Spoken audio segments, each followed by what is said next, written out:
ಚತುರ್ಥಿ ಸೌಮ್ಯವಾಸರ ಬುಧವಾರ, ಮಖ ನಕ್ಷತ್ರ, ವ್ಯತಿಪಾತ ಯೋಗ, ಭದ್ರ ಕರಣ. ವ್ಯತಿಪಾತ ನಿನ್ನೆ ಹೇಳಿದಂತೆ ಷಣ್ಣವತಿ ಶ್ರಾದ್ದಗಳಲ್ಲಿ ಬಂದು ಇವತ್ತಿನ ದಿವಸ ಕೂಡ ತರ್ಪಣವನ್ನ ಬಿಡುವುದೀಗ. ಅಸ್ಮದ್ ಗುರುಭ್ಯೋ ನಮಃ. ಹರಿ ಓಂ.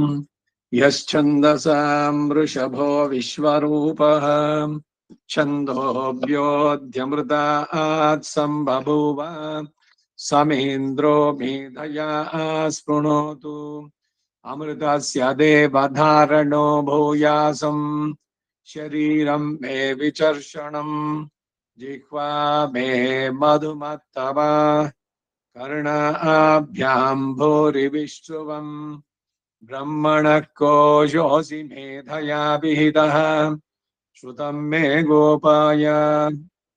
ಎರಡನೇ ಕಾಂಡ, 6ನೇ ಪ್ರಶ್ನೆ, 6ನೇ ಅನುವಾಕ. ಅಗ್ನೇಶ್ರಯೋ ಜಾಯಾಗಂಸೋ ಭ್ರಾತರ ಆಸಂತೆ ದೇವೇಭ್ಯೋ ಹವ್ಯಂ ವಹಂತಃ ಪ್ರಾಮೀಯಂತ ಸೋऽಗ್ನಿರಭಿವೇದಿತ್ತಂ ವಾವಸ್ಯ ಆರ್ತಿಮಾರಿಷ್ಯತೀತಿ ಸ ನಿಲಾಯತ ಸೋಪಪ್ರಾವಿಶತ್ತಂ ದೇವತಾ ಪ್ರೈಷಮೈಚ್ಛನ್ ತಂ ಮತ್ಸ್ಯಃ ಪ್ರಾಬ್ರವೀತ್ತಮಶವದ್ಧಿಯಾ ಧಿಯಾ ತ್ವಾ ವದ್ಧ್ಯಾ ಸೂರ್ಯೋ ಮಾ ಪ್ರಾವೋಚ ಇತಿ ತಸ್ಮಾನ್ ಮತ್ಸ್ಯಂ ಧಿಯಾ ಧಿಯಾ ಘ್ರಂತಿ ಶಪ್ತೋ ಹಿ ತಮನ್ವವಿಂದನ್ ತಮಬ್ರುವನ್ ಉಪನಾವರ್ತಸ್ವ ಹವ್ಯಂ ನೋ ಮಹೇತಿ ಸೋ ಬ್ರವೀದ್ವರಂ ವೃಣೈ ಯದೇವ ಗೃಹೀತಸ್ಯಾಹುತಸ್ಯ ಬಹಿಃ ಪರಿಧಿ ಸ್ಕಂದಾತ್ ತನ್ಮೇ ಭ್ರಾತೃಣಾಂ ಭಾಗದೇಯಮಸದಿತಿ ತಸ್ಮಾದ್ಯದ್ಗೃಹೀತಸ್ಯಾಹುತಸ್ಯ ಬಹಿಃ ಪರಿಧಿ ಸ್ಕಂಧತಿ ತೇಷಾಂ ತದ್ಭಾಗಧೇಯಂ ತಾನೇವ ತೇನ ಪ್ರೀಣಾತಿ ಪರಿಧೀನ್ ಪರಿದಧಾತಿ ರಕ್ಷಸಾಮಪಹತ್ಯೈ ಸರ್ಗಸ್ಪರ್ಶಯತಿ ರಕ್ಷಸಾಮನನ್ವವಚಾರಾಯ ನ ಪುರಸ್ತಾತ್ ಪರಿದಧಾತ್ಯಾದಿತ್ಯೋ ಕೇಬೋದ್ಯನ್ ಪುರಸ್ತಾದ್ ರಕ್ಷಾಗಸ್ಯ ಪಹಂತ್ಯೂರ್ಧ್ವೇ ಸನಿಧಾವಾದಧಾತ್ಯುಪರಿಷ್ಟಾದೇವ ರಕ್ಷಾಗಸ್ಯ ಪಹಂತಿ ಯಜುಷಾನ್ಯಾಂ ತೂಷ್ಣೀಂ ಅನ್ಯಾಂ ಮಿಥುನತ್ವಾಯ ದ್ವೇ ಆದಧಾತಿ ದ್ವಿಪಾದ್ಯಜಮಾನಃ ಪ್ರತಿಷ್ಠಿತ್ಯೈ ಬ್ರಹ್ಮವಾದಿನೋ ವದಂತಿ ಸತ್ವಯ್ಯಜೇತಾಯೋ ಯಜ್ಞಸ್ಯಾರ್ತ್ಯಾ ವಸೀಯಾನ್ ಸ್ಯಾದಿತಿ ಭೂಪತಯೇ ಸ್ವಾಹಾ ಭುವನಪತಯೇ ಸ್ವಾಹಾ ಭೂತಾನಾಂ ಪತಯೇ ಸ್ವಾಹೇತಿ ಸ್ಕನ್ನಮನುಮಂತ್ರಯೇತ ಯಜ್ಞಸ್ಯೈವ ತದಾರ್ತ್ಯಾ ಯಜಮಾನೋ ವಸೀಯಾನ್ ಭವತಿ ಭೂಯಸೀರ್ಹಿ ದೇವತಾ ಪ್ರೀಣಾತಿ ಜಾಮಿವಾ ಏತದ್ಯಜ್ಞಸ್ಯ ಕ್ರಿಯತೆ ಯದನ್ವಂಚೋ ಪುರೋಡಾಶಾ ಉಪಾಗುಂಶು ಯಾಜಮಂತರ ಯಜತ್ಯಜಾಮಿತ್ವಾಯಾಥೋ ಮಿಥುನದ್ವಾಯಾಗ್ನಿರಮುಷ್ಮಿನ್ ಲೋಕ ಆಸೀದ್ಯಮೋऽಸ್ಮಿನ್ ते देवा अब्रुवन् ये ते मौ विपर्यूहामेत्यन्नाद्येन देवा अग्निमुपमन्त्रयन्त राज्येन पितरो यमं तस्मादग्निर्देवानाम् अन्नादो यमः पितॄणागं राजाय एवं वेद प्रराज्यमन्नाद्यमाप्नोति तस्मा एतद्भागधेयं प्रायच्छन् यदग्नये स्विष्टगते मद्यन्ति यदग्नये स्विष्टगते मद्यति भागधेयेनैव तद्रुद्रगं समर्थयति सकृदवद्यति सकृदि वै रुद्र उत्तरार्धादवद्यत्येषा वै रुद्रस्य दिक् स्वायामेव दिशि रुद्रं निरवदयते द्विरभिकारयति चतुरवत्तस्याप्त्यै पशवो वै पूर्वा आहुतय एष रुद्रो यदग्निर्यत्पूर्वा आहुतिरभिजुहुयाद् रुद्राय पशूनपि दध्यादपशुर्यजमानस्यादतिहाय पूर्वा आहुतिर्जुहोति पशूनां गोपीठाय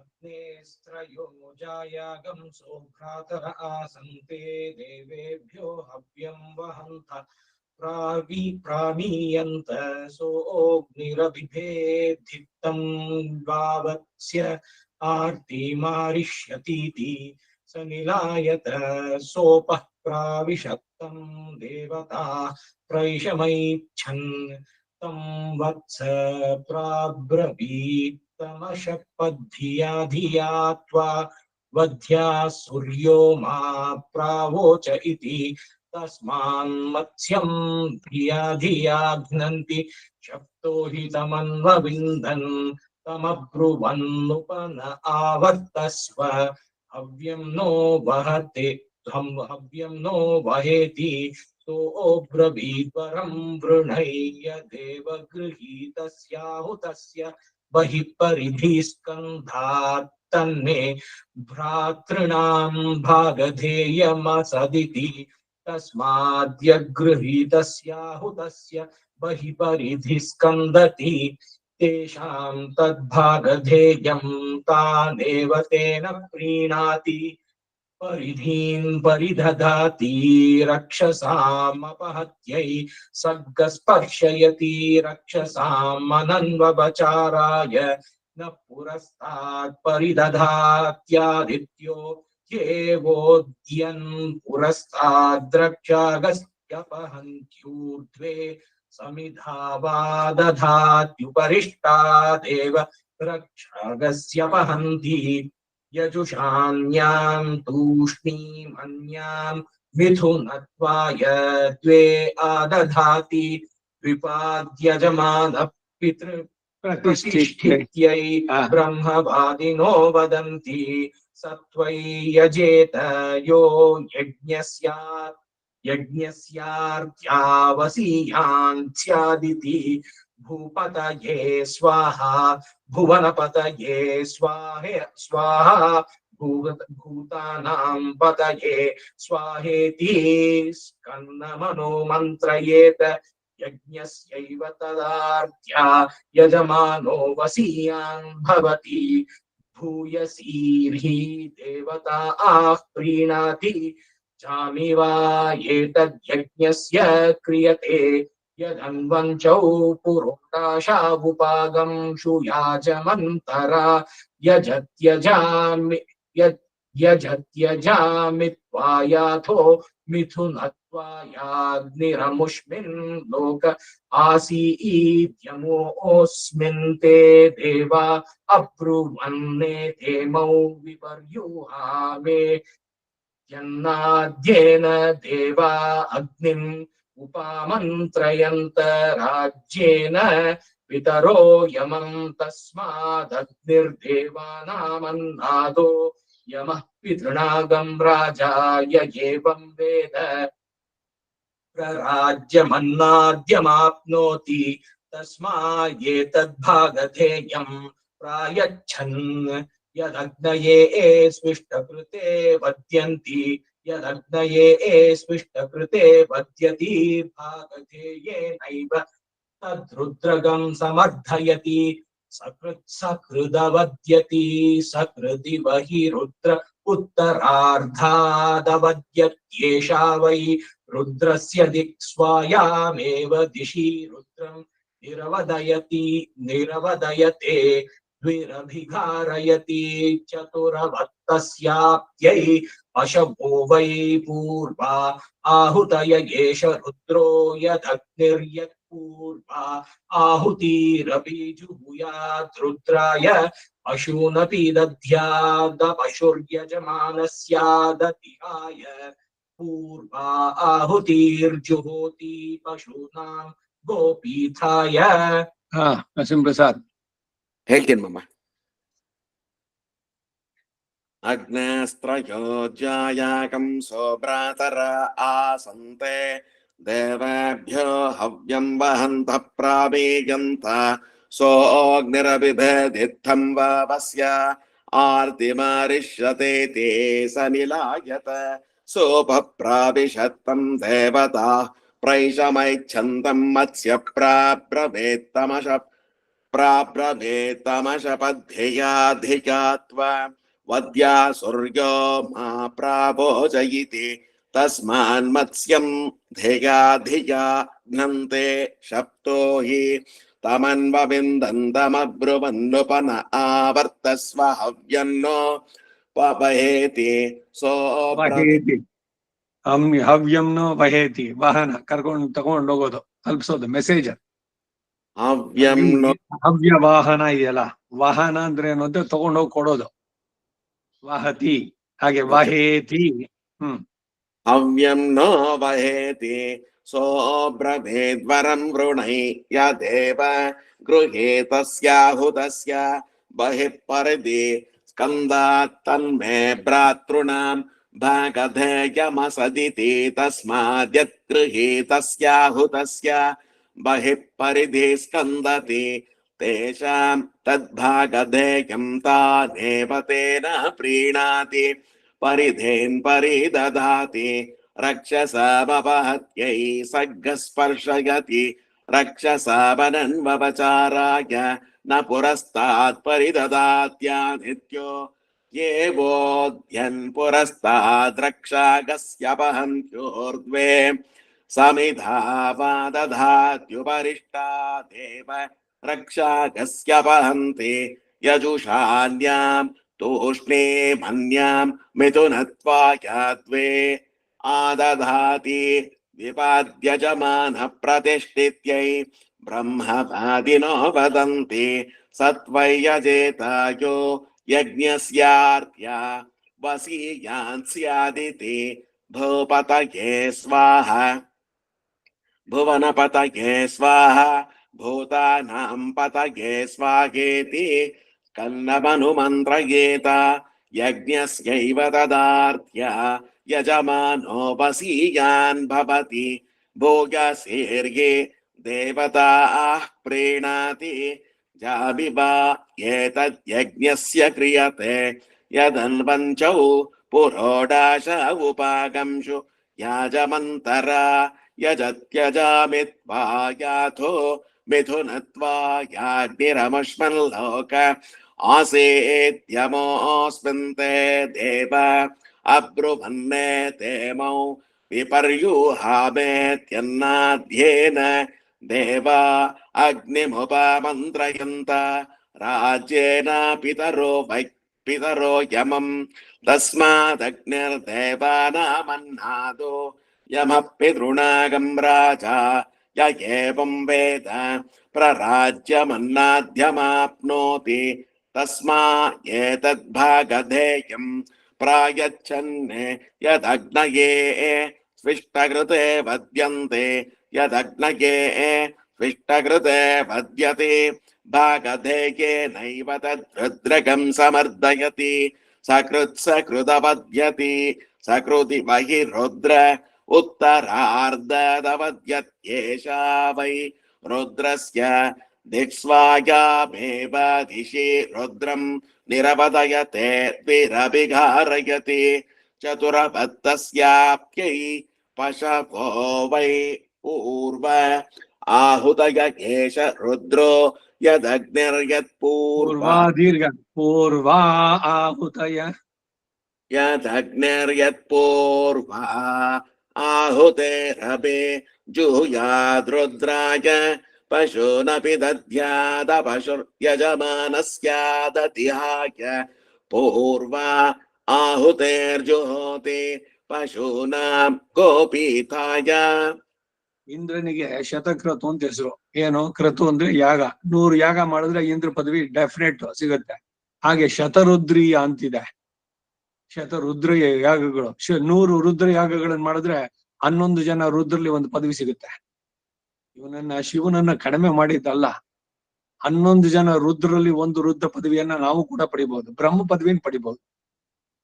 ಆ ಬ್ರಹ್ಮ ಕೀಟ ಪರ್ಯಂತಂ ಅಂತ ಎಲ್ಲ ಸ್ತೋತ್ರಗಳಲ್ಲಿ ಹೇಳ್ಬೇಕಾರೆ ಆ ಬ್ರಹ್ಮ ಸ್ತಂಭ ಪರ್ಯಂತಂ ಅಂತ ಬರ್ಬೇಕಾದ್ರೂ ಕೂಡ ಬ್ರಹ್ಮನಿಂದ ಹಿಡಿದು ಎಲ್ಲರೂ ಕೂಡ ನಮ್ಮ ಜೊತೆಗೆ ಸೇರಿದವರೇನೆ ಅಂತ ಸಾರಾಂಶ ಇಟ್ಟು ಈ ಆತ್ಮಗಳು ಅವ್ರು ಮಾಡಿದಂತ ಸ್ಪೆಷಲ್ ಇದಕ್ಕೆ ಅಲ್ಲಿ ಹೋಗಿದ್ದಾರೆ. ವಿಷ್ಣು ಅದಲ್ಲ, ಅವನು ಏನು ಮೂಲತಃ ಅವನಿಂದಾನೇ ಎಲ್ಲ ಉಂಟಾಗಿತ್ತು, ಬ್ರಹ್ಮ ಇವರು ಎಲ್ಲರೂ ಕೂಡ.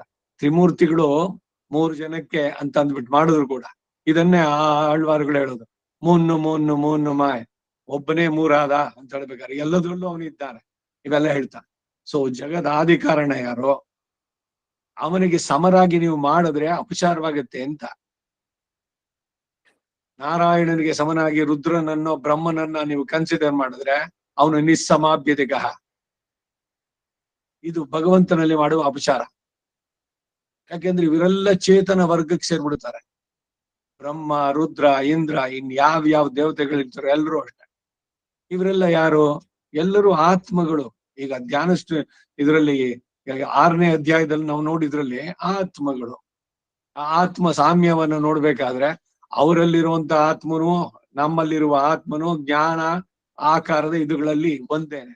ಏನು ಅಂದ್ರೆ ನಮ್ಮ ಸ್ವಭಾವದಲ್ಲಿ ಸಂಕೋಚ, ಅವರುಗಳಿಗಿನ್ ಸ್ವಲ್ಪ ಬೆಟರ್ ಇದರಲ್ಲಿ ಇರುವಂತವ್ರು. ನಾವು ಶರೀರದ ಜೊತೆಗೆ ಬಂದಿಗಳು, ಇವರು ಕೂಡ ಬದ್ರೇನೆ. ದೇವ ಶರೀರ ಇದೆಯಲ್ಲ, ಅಲ್ಲಿಂದ ಅವ್ರು ಹೋಗ್ಲಿಕ್ಕೆ ಆಗೋಲ್ಲ ಅಂತ ಹೇಳಲಿಕ್ಕೆ ಆಗೋಲ್ಲ. ದೇವತೆಗಳು ಯಜ್ಞಗಳನ್ನ ನಡೆಸ್ತಾರೆ. ಇಂದ್ರ ಯಾಕೆ ಕರೆಸ್ಬೇಕಾಗಿತ್ತು ವಿರೋಚನನ್ನ? ಅವರುಗಳು ಅಲ್ಲಿ ಮಾಡಿದ್ರು. ಆದ್ರೆ ಮೋಕ್ಷ ಸಾಮ್ರಾಜ್ಯಕ್ಕಾಗಿ ಮಾಡಬೇಕಾದ್ರೆ ಮನುಷ್ಯ ಜನ್ಮ ಬಹಳ ಶ್ರೇಷ್ಠ ಅಂತ. ಯಾಕಂದ್ರೆ ಇಲ್ಲಿ ಸಿದ್ಧಿಸೋದು ಬಹಳ ಬೇಗ, ಬಹಳ ದೀರ್ಘವಾದ ಕಾಲ ಆಗ್ಬೇಕಾಗಿಲ್ಲ. ಹಾಗೆ ಕೃತಯುಗಕ್ಕಿಂತ ಕಲಿಯುಗ ಬಹಳ ಶ್ರೇಷ್ಠ. ಭಗವಂತನ ಸಿದ್ಧಿ ಪಡೆಯೋದು ಬಹಳ ಸುಲಭ ಇಲ್ಲಿ. ಆದ್ರೆ ಈ ಮಾಯೆಯಿಂದ ಬಿಡಿಸ್ಕೊಂಡು ಈ ಕಡೆಗೆ ಬರಬೇಕು, ರಾಗದ್ವೇಷಗಳನ್ನ ಬಿಟ್ಟು. ಆಗ ಮಾಡಿದ್ರೆ ಸಾಧ್ಯವಾಗುತ್ತೆ. ಅದು ಕೃತಯುಗದವರು ಕೂಡ ಕಲಿಯುಗದಲ್ಲಿ ಹುಟ್ಟೋಕ್ ಬಯಸ್ತಾರಂತೆ. ಇದೆಲ್ಲ ಪುರಾಣದ ಉಲ್ಲೇಖಗಳು. ಹಾಗಾಗಿ ದೇವತೆಗಳು ಇವರೆಲ್ಲ ಯಾಕೆ ಅಷ್ಟೊಂದು ಒಂದ್ ರೀತಿ ತಿರಸ್ಕಾರವಾಗಿ ಹೇಳಿತ್ತು? ಇವಾಗ ಇವ್ರದ್ದು ಯಾಮನಾಚಾರ್ಯರು ಸ್ತೋತ್ರದಲ್ಲಿ ಅಭಿಮೇ ಜನ್ಮ ಚತುರ್ಮುಖಾತ್ಮನ, ನೀವು ಒಂದ್ ವೇಳೆ ಚತುರ್ಮುಖ ಬ್ರಹ್ಮನ ಪದವಿ ಕೊಡ್ತೀನಿ ಅಂದ್ರು ಬೇಡ ನಮ್ಗೆ. ಬ್ರಹ್ಮ ಪದವಿನಯ್ಯ ಮೊದಲನೇದು ಸೃಷ್ಟಿ, ಅವನಿಗೇನೆ ಮುಂದಕ್ಕೆ ಕೆಲಸ ಇದ್ ಮಾಡೋದು 4 ರೀತಿಯ ವ್ಯಷ್ಟಿ ಸೃಷ್ಟಿಯನ್ನು ಮಾಡೋದಕ್ಕೆ ಆ ಪದವಿ ಕೊಡ್ತೀನಿ ಅಂತ ಅಂದ್ರೆ ಬೇಡ. ಈಗ ಆಂಜನೇಯನಿಗೆ, ಇವನಿಗೆ ಅಶ್ವತ್ಥಾಮನಿಗೆ, ಆಮೇಲೆ ಇವ್ರುಗಳೆಲ್ಲ ಮುಂದೆ ಬ್ರಹ್ಮ ವ್ಯಾಸ ಈ ಪದವಿಗಳಿಗೆಲ್ಲ ಬರುವಂತವ್ರು ಇದ್ದಾರೆ. ಇವರ ಅಚೀವ್ಮೆಂಟ್ಸ್ ಇವುಗಳೆಲ್ಲ ಮಾಡಿದ್ದಕ್ಕೆ ಎಷ್ಟೇ ತೀವ್ರವಾದ ಪಾಪಗಳನ್ನು ಅದು ಮಾಡಿದ್ರು ಕೂಡ ಪರಿಹಾರಕ್ಕೆ ಅವಕಾಶಗಳಿದೆ ಅನ್ನೋದಕ್ಕೆ ಉಲ್ಲೇಖಗಳು. ಅಶ್ವತ್ಥಾಮನ ಕಥೆನೂ ಅಷ್ಟೇ, ಅಹಲ್ಯದು ಅಷ್ಟೇ. ಹೀಗೆ ಅವಕಾಶಗಳನ್ನ ಕೊಟ್ಟಿದೆ. ಇದನ್ನ ಸ್ಮೃತಿನಲ್ಲಿ ನೋಡ್ಬೇಕಾದ್ದು. ಅಂದ್ರೆ ತಪ್ಪು ಮಾಡಿ ಆಮೇಲೆ ಹೇಗಿದ್ರು ಪ್ರಾಯಶ್ಚಿತ ಇದೆಯಲ್ಲ, ಪಣ್ಣುಡುಗು ಎಲ್ಲ ಅನಾಚಾರತ್ಯ. ಹಾಗಿಲ್ಲ. ಅಕಸ್ಮಾತ್ ಪ್ರಮಾದ ವಶಾತ್ ನಡೆದಾಗ, ಜ್ಞಾನತೋವಾ ಅಜ್ಞಾನತೋವಾ, ನನ್ನಿಂದ ನಡೆದಂತಹದ್ದನ್ನೆಲ್ಲ ಪ್ರಾಯಶ್ಚಿತ್ತಗಳನ್ನು ಕೇಳಿದಾಗ ಪರಿಹಾರ ಉಂಟು. ಆ ಒಂದು ದೃಷ್ಟಿಯಿಂದ ಅದನ್ನ ಮಾಡಬೇಕೇ ಹೊರತು ಪದವಿಗಳಲ್ಲಿ ಇವೆಲ್ಲ ಇದೆ ಅವರುಗಳಿಗೆ. ಅವ್ರು ಸಾಧಿಸಿದ್ದು ಆಮೇಲೆ ಪ್ಯೂರಿಫಿಕೇಶನ್ನು, ಆಮೇಲೆ ಅವರ ಅಟೈನ್ಮೆಂಟು, ಈ ಅಜಮಿಡೋಪಾಖ್ಯಾನ, ಇವೆಲ್ಲದರಲ್ಲೂ ಕೂಡ ಅಷ್ಟೇ. ಮೂಲತಃ ಏನು ಹೇಳ್ತಾ ಇದೆ ಅನ್ನೋದನ್ನ ಗಮನಿಸ್ಬೇಕು. ಸೊ ಇಲ್ಲಿ ರುದ್ರನ ಬಗ್ಗೆ ಬಂತಲ್ಲ, ಅದಕ್ಕಾಗಿ ಹೇಳಿದೆ 11 ಜನ ರುದ್ರರು, ಏಕಾದಶ ರುದ್ರರು, 12 ಆದಿತ್ಯರು, 8 ವಸುಗಳು. ಇದೆಲ್ಲ ಈ ಇದರಲ್ಲಿ ಸಂಸ್ಕಾರಗಳು ಸರಿಯಾಗಿ ನಡೆದ್ರೆ ವಸು ಸ್ಥಾನಕ್ಕೆ ವಸುರೂಪಿ ಇವೆಲ್ಲ ಬರುತ್ತೋ ಇಲ್ವೋ? ಪಿತೃಲೋಕಗಳಲ್ಲಿ ಅವರಿದ್ದಾರೆ, ಅಲ್ಲಿಯ ಭೋಗಗಳನ್ನ ಅನುಭವಿಸಿ ಆಮೇಲೆ ಹೋಗುವಂತದ್ದು. ಪ್ರಪತ್ತಿ ಮಾಡಿಕೊಂಡವನಿಗೆ ನೇರವಾಗಿ, ಆದ್ರೆ ಅವ್ರೇನಾದ್ರು ಬಯಸಿದ್ರೆ ಈ ಕಡೆನಲ್ಲಿ ಅದು ಕೂಡ ಉಂಟು. ಅದನ್ನೆಲ್ಲ ಮುಗಿಸ್ಕೊಂಡು ಹೋಗ್ತಾರೆ. ಅವಾಗೇನು ಅಂದ್ರೆ ಇವ್ರ ಅಟೈನ್ಮೆಂಟ್ ಲೈಟ್ ಆಗುತ್ತೆ. ಇದಕ್ಕೂ ಹಿಂದೆ ಒಂದ್ಸಲ ಹೇಳಿದ್ದೆ. ಈಗ ನೀವು ಡೈರೆಕ್ಟ್ ಇಲ್ಲಿಂದ ಇದರಲ್ಲಿ ಅಮೆರಿಕಾಗ್ ಹೋಗೋದಕ್ಕೂ ಮಧ್ಯದಲ್ಲಿ ಲಂಡನ್ ಮತ್ತೊಂದು ಹಿಡಿದ್ಬಿಟ್ಟು ಅಲ್ಲೆಲ್ಲ ಸುತ್ಕೊಂಡು 1 ವಾರ ಆಮೇಲೆ ಹೋಗ್ತೀನಿ ಅಂದ್ರೂ ಆಗ್ಬೋದು. ಏನು ಅಂದ್ರೆ ಟೈಮ್ ಫ್ಯಾಕ್ಟರ್. ಹಾಗೆ ದೃಪ್ತ ಪ್ರಪತ್ತಿ, ಆರ್ಥ ಪ್ರಪತ್ತಿಗಳಲ್ಲಿ ಬರುವಂತ ಒಂದು ಗೌಡ. ಶಪ್ತ ಸ್ಪರ್ಶಯತಿ ಭೂತಾನಾಂ ಅಗ್ನಿಗಂ ರುದ್ರಸ್ಯ ಸಪ್ತತ್ರಿಗಂ ಷಚ್ಚ. ಶಪ್ತ ಸ್ಪರ್ಶಯತಿ ಭೂತಾನಾಂ ಅಗ್ನಿಗಂ ರುದ್ರಸ್ಯ ಸಪ್ತತ್ರಿಗಂ ಷಚ್ಚ. ಸಪ್ತ ಸ್ಪರ್ಶಯತೆ ಭೂತಾನಾಮಗ್ನಿಗಂ ರುದ್ರಸ್ಯ ಸಪ್ತತ್ರಿಗಂ ಷಚ್ಚ. ಪುನಃ ಪೃಥಿವ್ಯಾ ಯಜ್ಞಿಯಮೈಚ್ಛತ್ಸಘೃತಂ ನಿಷಿಕ್ತಮವಿಂದತ್ಸೋ ಬ್ರವೀತ್ ಕೋಸ್ಯೇಶ್ವರೋ ಯಜ್ಞೇಪಿ ಕರ್ತೋರಿತಿ ತಾವಬ್ರೂತ ಮಿತ್ರವರುಣೋ ಗೋರೇವಮೀಶ್ವರೋ ಕರ್ತೋಸ್ವ ಇತಿ ತೌ ತಥೋ ಗಾಗಂ ಸಮೈರಯತಾಗಂ सा यत्र यत्र न्यक्रामत्ततो घृतमपीड्यत तस्मात् घृतपदुच्यते तदस्यै जन्मोपहूतकम् रथन्तरगं सह पृथिव्येत्याहेयं वै रथन्तरमिमामेव सहान्नाद्येनोपक्वयत उपहूतं वामदेव्यगं सहान्तरिक्षेणेत्याह पशवो वै वामदेव्यं पशूनेव सहान्तरिक्षेणोपक्वयत उपहूतं बृहत्सह दिवेत्याहैरं वै बृहदिरामेव सह दिवोपक्वयत उपहूताः सप्तहोत्रा इत्याह होत्रा एवोपक्वयत उपहूता धेनुः सहर्षभेत्याह मिथुनमेवोपक्वयत उपहूतो भक्ष्यः सखेत्याह सोमपीठमेवोपक्वयत उपहूता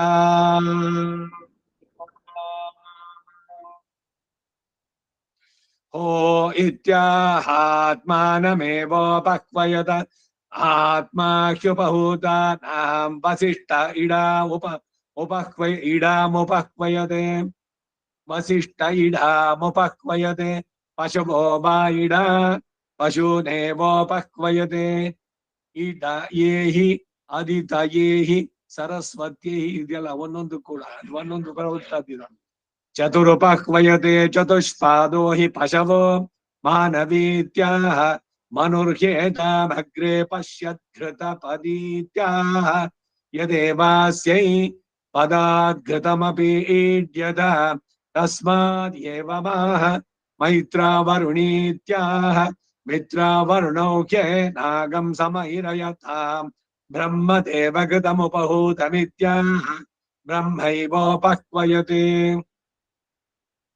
ब्रह्मैवोपक्वयते दैव्या अध्वर्यव उपहूता मनुष्या इत्याह देवमनुष्यानेवोपक्वयते य इमं यज्ञमभान्ये यज्ञपतिं वर्धानित्याह यज्ञाय चैव यजमानाय चाशिषमाशास्त उपहूते द्यावा पृथिवी इत्याह द्यावा पृथिवी एवोपक्वयते पूर्वजे ऋतावरी इत्याह पूर्वजे ह्येते ऋतावरी देवी देवपुत्रे इत्याह देवी ह्येते देवपुत्रे उपहूतोऽयं यजमान इत्याह यजमानमेवोपक्वयत उत्तरस्यां देवयज्ञायामुपहूतो भूयसि हविष्करण उपहूतो दिव्ये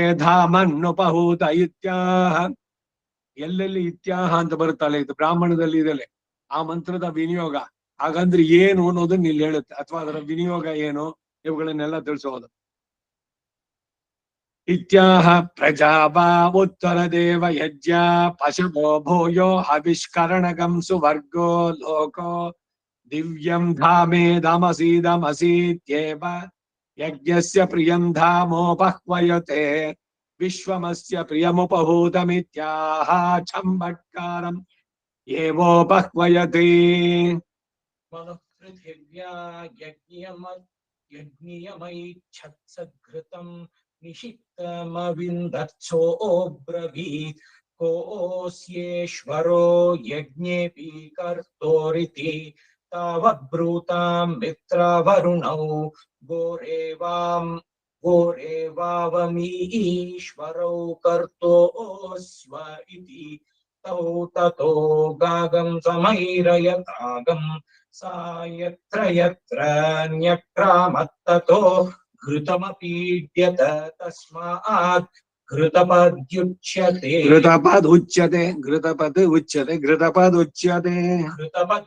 घृतपद्युच्यते तदस्यै जन्मोपहूतगं रथन्तरगं सह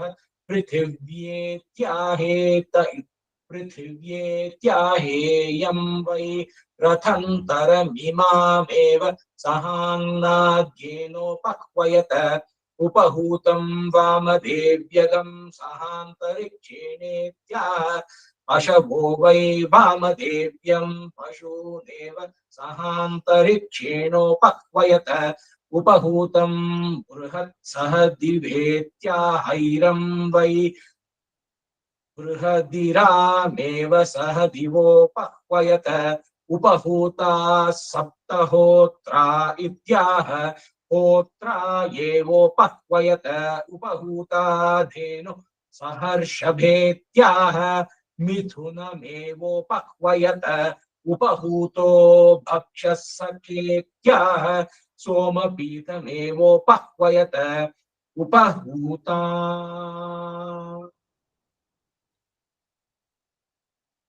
को इत्याहात्मानमेवोपह्वयत आत्मा ह्युपहूतानां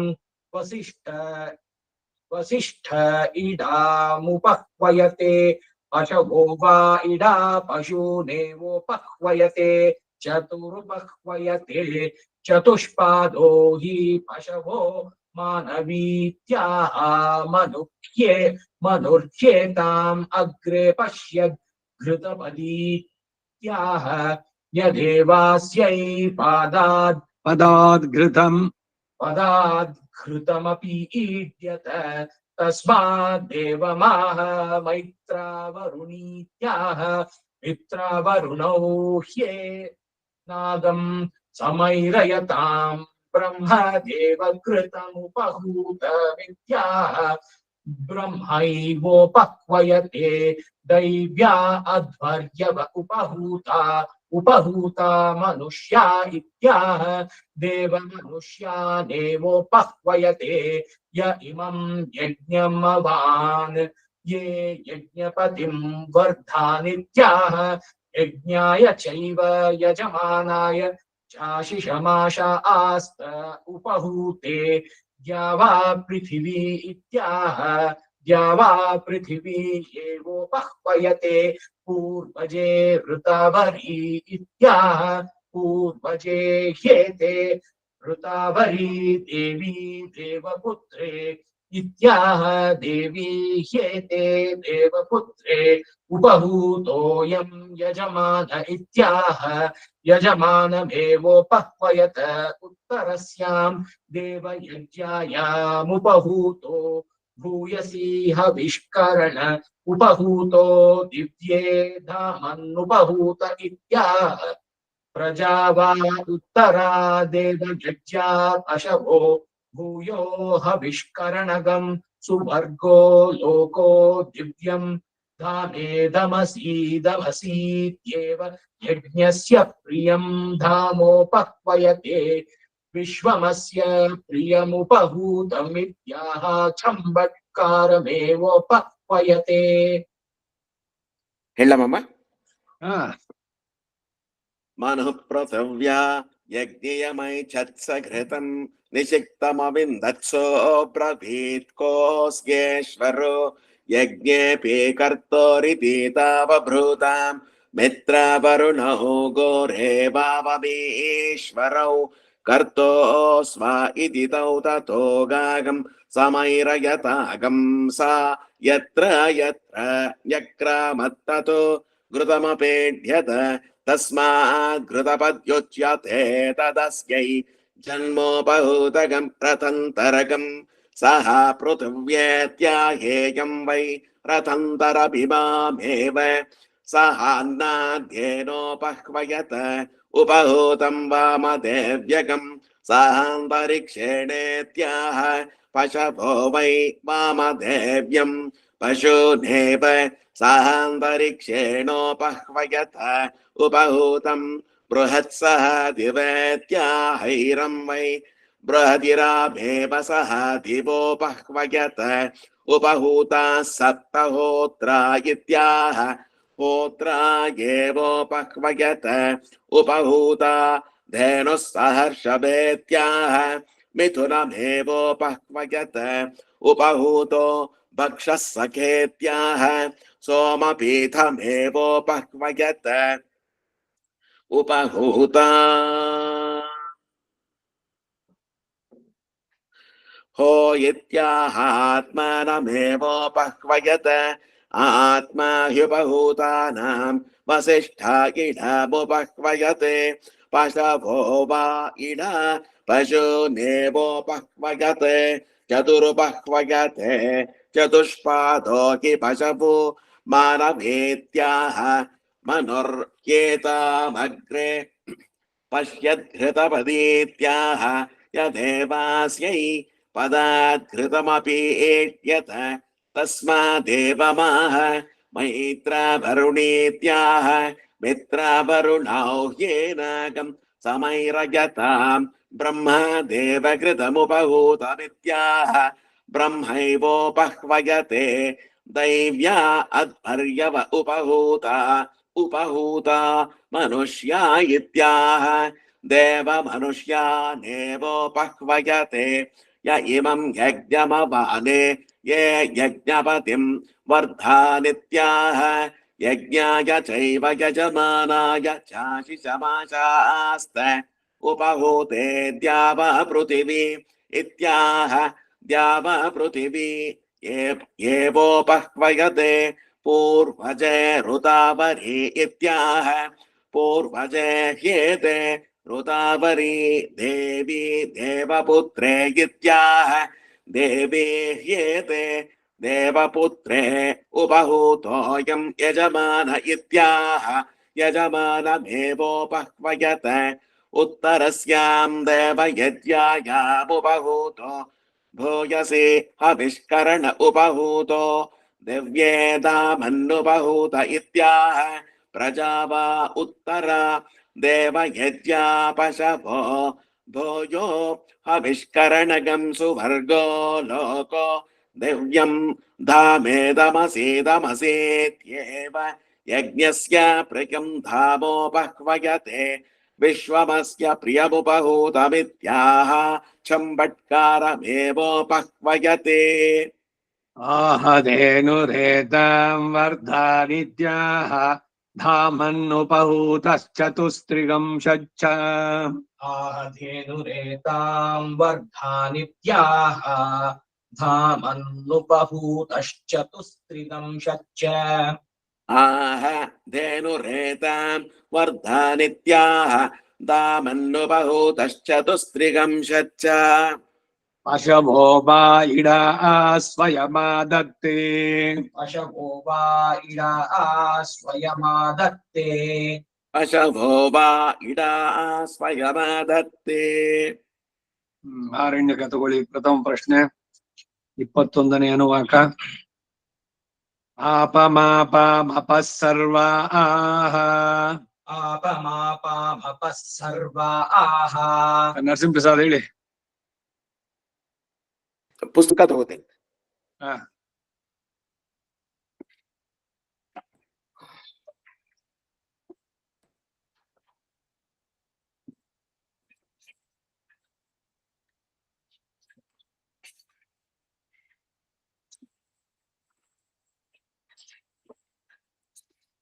ನಿಮಿಗೂ ವಸಿಷ್ಠನಿಗೂ ನಡೆದಿದ್ರಲ್ಲಿ ಅವನ್ ಶರೀರ ಬಿದ್ದೋಗ್ಲಿ ಅಂತ ಇವನ್ ಶಾಪ ಕೊಟ್ಟ. ಇವನು ಎಷ್ಟು ಪವರ್ಫುಲ್ ಆಗಿದ್ದ ಅಂದ್ರೆ ವಸಿಷ್ಠ ನಿನ್ ಶರೀರನೂ ಹೋಗ್ಲಿ ಅಂತಾನೆ. ಇಬ್ಬರು ಶರೀರನೂ ಹೋಯ್ತು. ಆಮೇಲೆ ಈ ವಸಿಷ್ಠ ಮಿತ್ರ ವರುಣರ ಇಬ್ಬರ ಇದರಲ್ಲಿ ಅದಕ್ಕೆ ಅವನು ಮಿತ್ರ ವರುಣ ಅಂತ ಅವನಿಗೆ ಹೆಸರು. ಮಿತ್ರ ವರುಣ ಅವರಿಬ್ಬರಿಂದ ಉಂಟಾದವನು. ನೆಕ್ಸ್ಟ್ ನಿಮಿಗೆ ಮತ್ತೆ ನಂಗೆ ಶರೀರ ಬೇಡ ಅಂದವನು. ನಾನು ಎಲ್ರ ಕಣ್ಣಲ್ಲೇ ಇರ್ತೀನಿ ಅಂತ. ನಿಮೇಶ ನಿಮಿಷ ಈ ಪದ ಬಂದಿರೋದು ಕಣ್ಣು ರೆಪ್ಪೆ ನಿಮಿಸಿದ್ರೆ ಇದ್ ಮಾಡೋದು. ನೈಮಿಷಾರಣ್ಯ ಇದು ಅವನಿಗೆ ಸಂಬಂಧಪಟ್ಟಿದ್ದೆ. ಆ ವೃತ್ತಾಂತ ಇದೆಲ್ಲ ನಡೆದು ಇವೆಲ್ಲ ಒಂದೊಂದಕ್ಕೂ ಬರ್ತವಂತದ್ದು. ಈ ವಸುಗಳೆಲ್ಲ ಹೋಗಿ ಇದನ್ನು ವಸಿಷ್ಠನ ಹಸು ಕದ್ ಬಿಡ್ತಾರೆ. ಅದರಲ್ಲಿ ಈ ಭೀಷ್ಮನಾಗ್ಬಿಟ್ಟಿದ್ನಲ್ಲ ವಸು, ಅವನು ಹೇಳ್ಕೊಂಡ್ ಬಂದವನು ಹಸುನ. ಮಿಕ್ಕವ್ರಿಗೆಲ್ರಿಗೂ ನೀವೆಲ್ಲ ಮನುಷ್ಯ ಲೋಕದಲ್ಲಿ ಜನಿಸಿ ಅಂತ ಶಾಪ ಕೊಟ್ಟ. ಅವರೆಲ್ಲ ಗಂಗೆ ಹತ್ರ ಹೋದ್ರು. ನಾವು ಮನುಷ್ಯ ಜನದಲ್ಲಿ ಹುಟ್ಟಿದ ತಕ್ಷಣ ನಮ್ ಸಾಯಿಸ್ಬಿಡುವ, ಶರೀರ ಬಿಡ್ಬೇಕು ನಾವು ಅಂತ. ಹಾಗಾಗಿ ಅವಳು ಗಂಗೆ ನಲ್ಲಿ ಎಲ್ಲ ಇದು ಬಿಟ್ಟಿದ್ದು. ಇವನೊಬ್ಬನಿಗೆ ಮಾತ್ರ ತೀವ್ರವಾಗಿದ್ದು ಇವನ್ ಇರ್ಬೇಕಾಯ್ತು. ವಸುಗಳಲ್ಲೊಬ್ಬ ಭೀಷ್ಮನಿದು.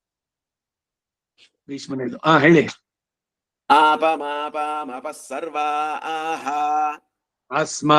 ಅಸ್ಮಾದಿತೋ ಮುತಃ अस्मादितो मुतः अस्मादितो मुतः ಅಗ್ನಿರ್ವಾಯುಶ್ಚ ಸೂರ್ಯಶ್ಚ अग्निर्वायुश्च सूर्यश्च अग्निर्वायुश्च सूर्यश्च सह सञ्चस्करर्धिया सह सञ्चस्करर्धिया सह सञ्चस्करर्धिया वायवश्वा रश्मिपतयः वायुवश्वा रश्मिपतयः आयवश्वारश्मिपतयः मरीच्यात्मानो अद्रुहः परीच्यात्मानो अद्रुहः मरीच्यात्मानो अद्रुहः देवीर्भुवनसु वरीः देवीर्भुवनसुवरीः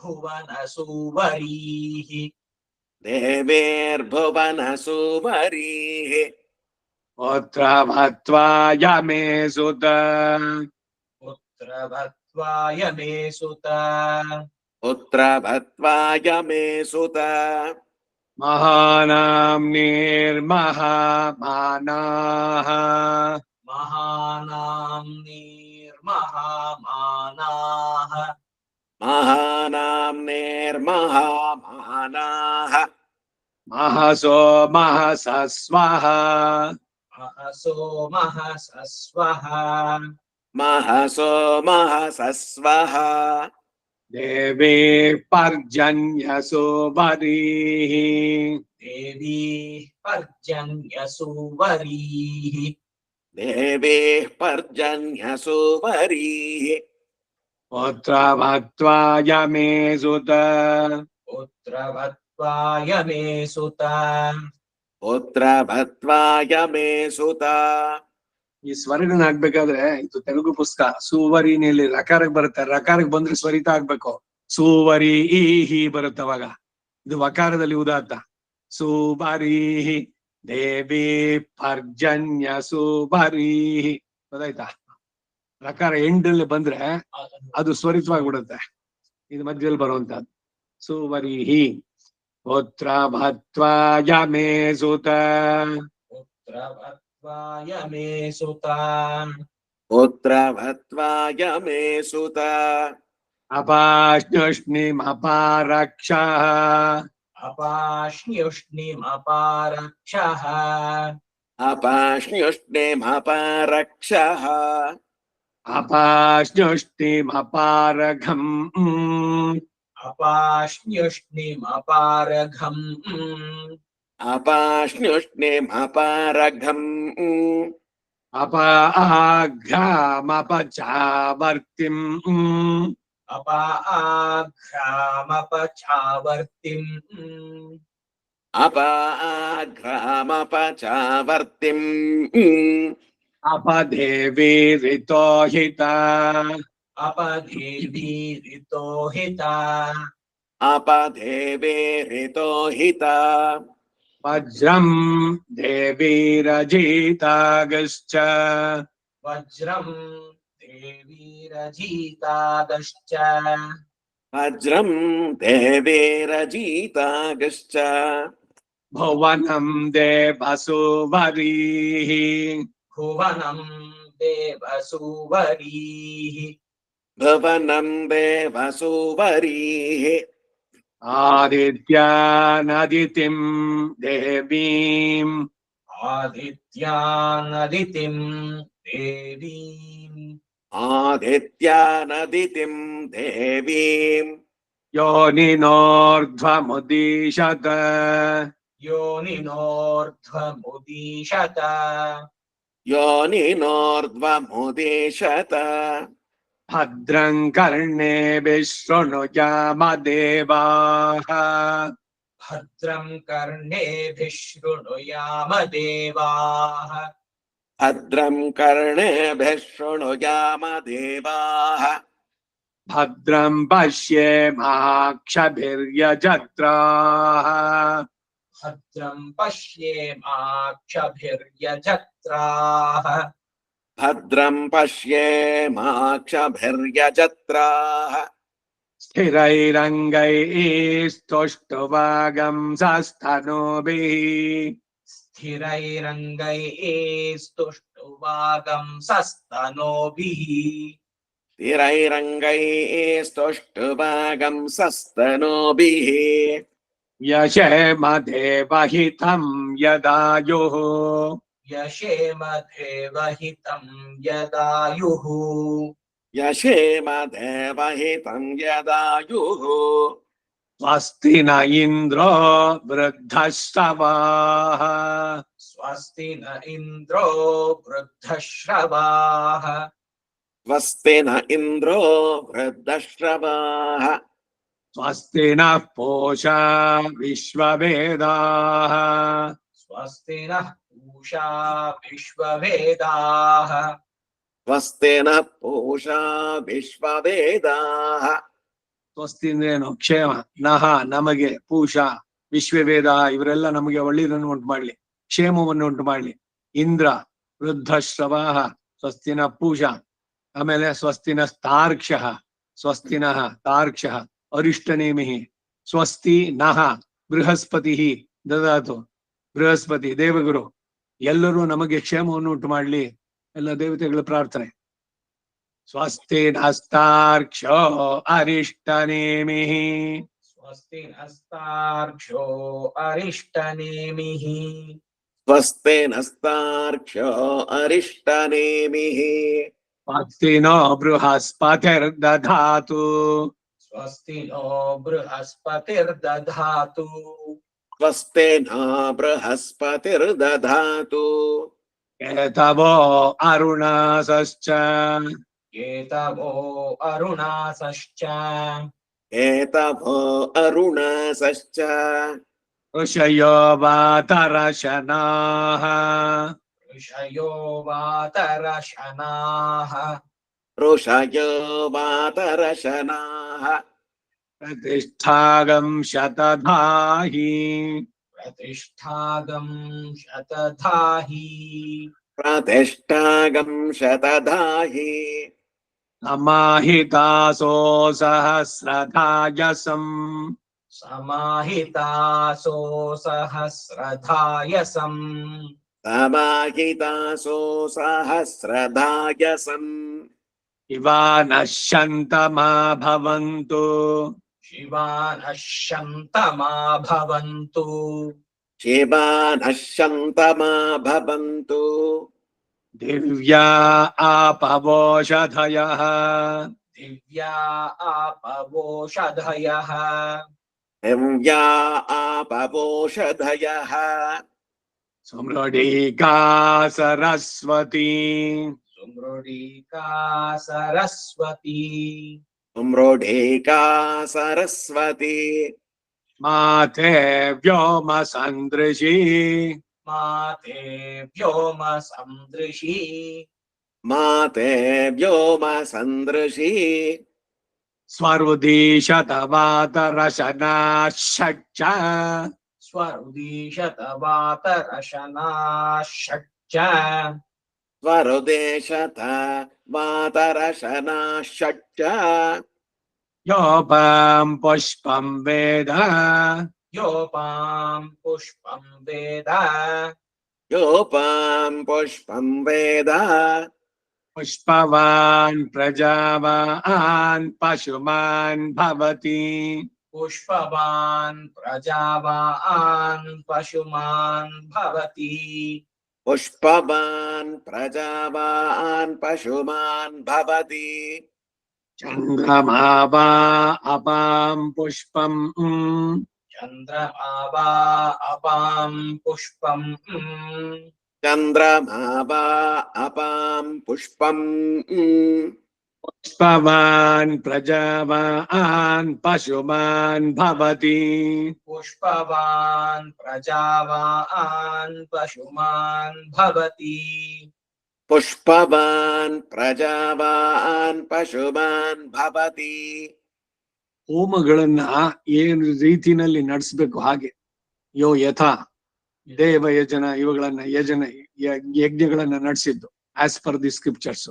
ಏನೆಲ್ಲ ಸಾಧನೆಗಳನ್ನು ಮಾಡೋದು ಸಾಧ್ಯ ಅಂತ ಬರೀ ಯಜ್ಞಗಳನ್ನು ಮಾಡೋದ್ರಿಂದ ಈ ಮಹರ್ಷಿಗಳಲ್ಲಿ ಋಷಯೋ ವಾತರಶನಾಹ ಗಾಳಿಯನ್ನೇ ಆಹಾರವಾಗಿ ಮಾಡಿಕೊಂಡಂತ ಋಷಿಗಳು ಅವರ ಸಾಧನೆಗಳೆಲ್ಲ ಎಷ್ಟು ಮಟ್ಟಿಗೆ ಅಂತ ಈ ಒಂದು ಸೂಕ್ತಿ ಕೇಳಿದಿರಲ್ಲ, ಲೋಕವೆಲ್ಲ ದೇವತೆಗಳಿಗೆ ಆಶ್ರಯವಾಗಿದೆ, ದೇವತೆಗಳು ಮಂತ್ರಾಧೀನಂತೂ ದೈವತಂ ತನ್ಮಂತ್ರಂ ಬ್ರಾಹ್ಮಣಾಧೀನಂ ಬ್ರಾಹ್ಮಣೋ ಮಮ ದೈವತ, ಇವೆಲ್ಲ ಪುರಾಣದ ಉಕ್ತಿಗಳೇನೆ.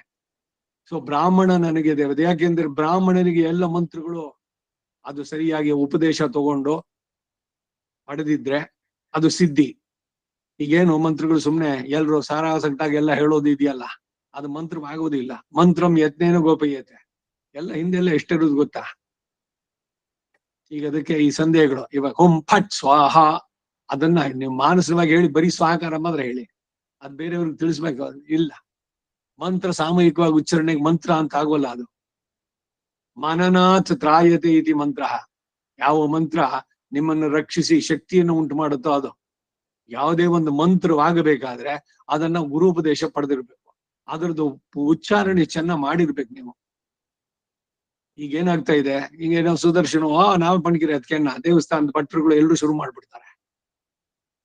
ಮೊದಲು ಫಸ್ಟ್ ಆಫ್ ಆಲ್ ಉಪದೇಶ ಯಾರಿಂದ ಆಯ್ತು ಅವ್ರಿಗೆ, ಎರಡನೇದು ಎಷ್ಟು ಆವೃತ್ತಿ ನೀವು ಜಪ ಮಾಡಿದ್ರಿ ಒಂದು ಹೋಮ ಮಾಡಕ್ ಮೊದ್ಲು, ಇವುಗಳೆಲ್ಲ ಇರುವಂತ. ಮೇಲ್ಕೋಟೆ ಅವ್ರು ಹೊತ್ರೆ ಅವ್ರು ಇದ್ ಮಾಡಿದ್ರು ಸುದರ್ಶನ ಉಪಾಸಕರವರು, ಅವ್ರನ್ನ ಕೇಳಿದ್ರೆ ತಡಿಪ ಅಂತ ಒಂದ್ 2-3 ತಿಂಗಳು ಟೈಮ್ ತಗೊಂಡು ಎಷ್ಟೋ ಲಕ್ಷ ಜಪ ಮಾಡ್ಬಿಟ್ಟು ಆಮೇಲೆ ಸುದರ್ಶನ ಹೋಮ ಮಾಡ್ತಿದ್ರು. ಈಗ ಒಂದು ಫ್ಯಾಷನ್ ಆಗ್ಬಿಟ್ಟಿದೆ, ಸತ್ಯನಾರಾಯಣ ಪೂಜೆ ತರ ಎಲ್ಲರೂ ಸುದರ್ಶನ ಹೋಮ ಮಾಡ್ತೀನಿ ಅಂತ. ನಿಜವಾಗ್ಲೂ ಸರಿಯಾಗಿ ಮಾಡಿದ್ರೆ ಅದು ಇವಾಗ ನಾವೇ ಮಾಡ್ತಾ ಇರೋದು ಅಷ್ಟೇ. It will not be. ಹಿಂದೆ ಮಾಡಿದ್ ಬಹಳ ದೊಡ್ಡದಾಗಿ ಮಹಾ ಸುದರ್ಶನ 10 ಜನ ಋತ್ವಿಕಗಳೇ ಬೇಕು, ಅದಕ್ಕೆ ಹಚ್ಚಿದ್ರೆ ಪಾರಾಯಣ ಆಗ್ತಿರ್ಬೇಕು, ಕ್ಷೀರ ತರ್ಪಣ ಆಗ್ಬೇಕು. ನಾವ್ 8:00 ಶುರು ಮಾಡಿ 1 ಗಂಟೆ ಮುಗಿಸ್ತೀವಿ ಅಂದ್ರೆ ಅದಾಗೋದಿಲ್ಲ. ಕಳಶಗಳು ಎಷ್ಟೋ, ವಿಜಯಲಕ್ಷ್ಮಿ ನಾರಸಿಂಹ ವೈಜಯಂತಿ ಸುದರ್ಶನ ಇವರುಗಳನ್ನ ವ್ಯೂಹಗಳಲ್ಲಿ 4, ಆಮೇಲೆ 12 ಇವರು 12, 4, 16 + 2 18 ಕಳಶಗಳು.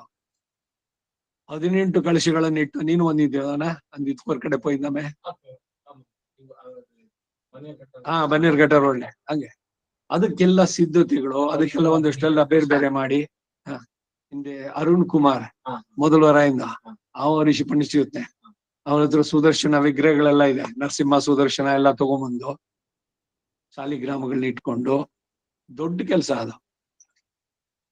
ನಿಜವಾದ ಅರ್ಥದಲ್ಲಿ ಸುದರ್ಶನ ಏನು ಅಂದ್ರೆ, ಸುದರ್ಶನ ತಿರುನಕ್ಷತ್ರ ಇದೆ, ಅದಕ್ಕೆ ಅವನ್ ನೆನ್ಸ್ಕೊಂಡು 108 ಸಂಗ್ರಹವಾಗಿ ಯಥಾಶಕ್ತಿ ಇಲ್ಲಿ ಅಷ್ಟೇನೆ ಬಹಳ ದೊಡ್ಡದಾಗಿ ಇದ್ ಮಾಡ್ತಾರೆ. ಆದ್ರೂ ಇಲ್ಲಿ ಸೇರೋ ಇವರಲ್ಲಿ ಯಾರಾದ್ರೂ ಒಬ್ರ ಹತ್ರ ಹಚ್ಚಿದ್ರ ಹೇಳ್ಸೋಣ ಅಂತಿದ್ದೇನೆ. ಯಾವ್ದೇ ಯಜ್ಞ ನಡಿಬೇಕಾದ್ರೆ ಅದಾಗ್ಬೇಕು, ವಿಶೇಷವಾಗಿ ಸುದರ್ಶನ ಹೋಮ ಆಗ್ಬೇಕಾದ್ರೆ ಹಚ್ಚಿದ್ರ ಪಾರಾಯಣ ಆಗ್ಬೇಕು. ಯಾಕೆ ಹಚ್ಚಿದ್ರ ಪಾರಾಯಣ ಅಂದ್ರೆ ಅದ್ರಲ್ಲಿ ಏನೇನ್ ಲೋಪದೋಷ ಆಗುತ್ತೆ ಅದೆಲ್ಲ ಸೆಟ್ರೇಟ್ ಮಾಡ್ಕೊಳ್ಳೋದು. ಈ ಸುದರ್ಶನ ನರಸಿಂಹ ಇದಕ್ಕೆಲ್ಲ ಹೋಗ್ಬಾರ್ದು. ತಪ್ಪು ಅಂತ ಹೇಳಲ್ಲ, ತಪ್ಪು ಮಾಡಿದ್ರೆ ಸಿವಿಯರ್ ಪನಿಷ್ಮೆಂಟ್ಸ್ ಇರುತ್ತೆ, ಅದರಿಂದ ಎಚ್ಚರಿಕೆಯಿಂದ ಇರ್ಬೇಕು. ಮಾತೆತ್ತಿದ್ರೆ ಸುದರ್ಶನ, ಈಗ ವಿಷ್ಣು ಸಹಸ್ರನಾಮ ಹೋಮ ಮಾಡಿಸಿ ಅದಷ್ಟು ತೀವ್ರವಾಗಲ್ಲ, ಏನಾದ್ರು ತಪ್ಪುಗಳಾದ್ರೆ ಅದ್ರಲ್ಲಿ ಇದೆ ಎಲ್ಲ ಪ್ರಾಯಶ್ಚಿತ್ತಗಳು. ಅನಾಜ್ಞಾತಂ ಅವಿಜ್ಞಾತ ದೋಷ ಪ್ರಾಯಶ್ಚಿತ್ತಾರ್ಥಂ ಅನಾಜ್ಞಾತಾದಿ ಆವತಿಂಶ ಹೋಶ್ಯಾಮಿ, ಗೊತ್ತಿಲ್ಲದೇನೋ ಅಲ್ವಾ ಗೊತ್ತಿದ್ದೇನೋ ಮಾಡಿದ್ದೋ ತಪ್ಪುಗಳು ಇವಕ್ಕೆಲ್ಲ ಬರುವಂತದ್ದು ಹೀಗೆ. ಸೊ ಅದರಿಂದ ಮಂತ್ರಗಳು ಅನ್ನೋದನ್ನ ಅಷ್ಟೇ ಭಕ್ತಿ ಶ್ರದ್ಧೆಯಿಂದ ಉಪಾಂಶುವಿನಲ್ಲಿ ಜೋರಾಗಿ ಹೇಳಬಾರ್ದು ಅನ್ನೋದು ವಿಧಿ. ಅದು ರೂಢಿನಲ್ಲೆಲ್ಲ ಇದ್ ಮಾಡ್ಕೊಂಡ್ಬಿಟ್ಟಿದ್ದಾರೆ. ಎಲ್ರಿಗೂ ಇದನ್ನು ಪ್ರಿಂಟ್ ಮಾಡ್ಬಿಟ್ಟು ಎಲ್ರಿಗೂ ಕೊಟ್ಬಿಡೋದು, ಎಲ್ರು ಹೇಳಿ ಅಂತ. ಅವ್ರು ಇವ್ರಿದ ಸವಿಸಾಚಿ ಹೇಳಿದ್ನಲ್ಲ ನಾನು, ಹಿರೇಮಗಳೂರು ಕಣ್ಣನ್ ತಂದೆ, ಪ್ರಿಂಟ್ ಮಾಡಿಸ್ಬಿಟ್ಟು ಎಲ್ರಿಗೂ ಲೇಡೀಸು ಹೇಳ್ಬೋದು ಅಂತ. ಏನಾಯ್ತು ಅಲ್ಲಿಗೆ? ಮಂತ್ರಗಳನ್ನ ಉಪದೇಶ ಇಲ್ಲದೆ ಹೇಳಬಾರದು ಯಾವ್ದನ್ನು ಕೂಡ.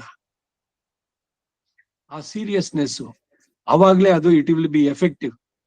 ಆ ಶಕ್ತಿ, ಆ ಫೋರ್ಸ್ ಅದಕ್ಕೆ ಬರ್ಬೇಕು ಅಂತಂದ್ರೆ ಅದು ಸರಿಯಾದ ಪ್ರಾಪರ್ ಚಾನಲ್ ನಲ್ಲಿ ಬರ್ಬೇಕು.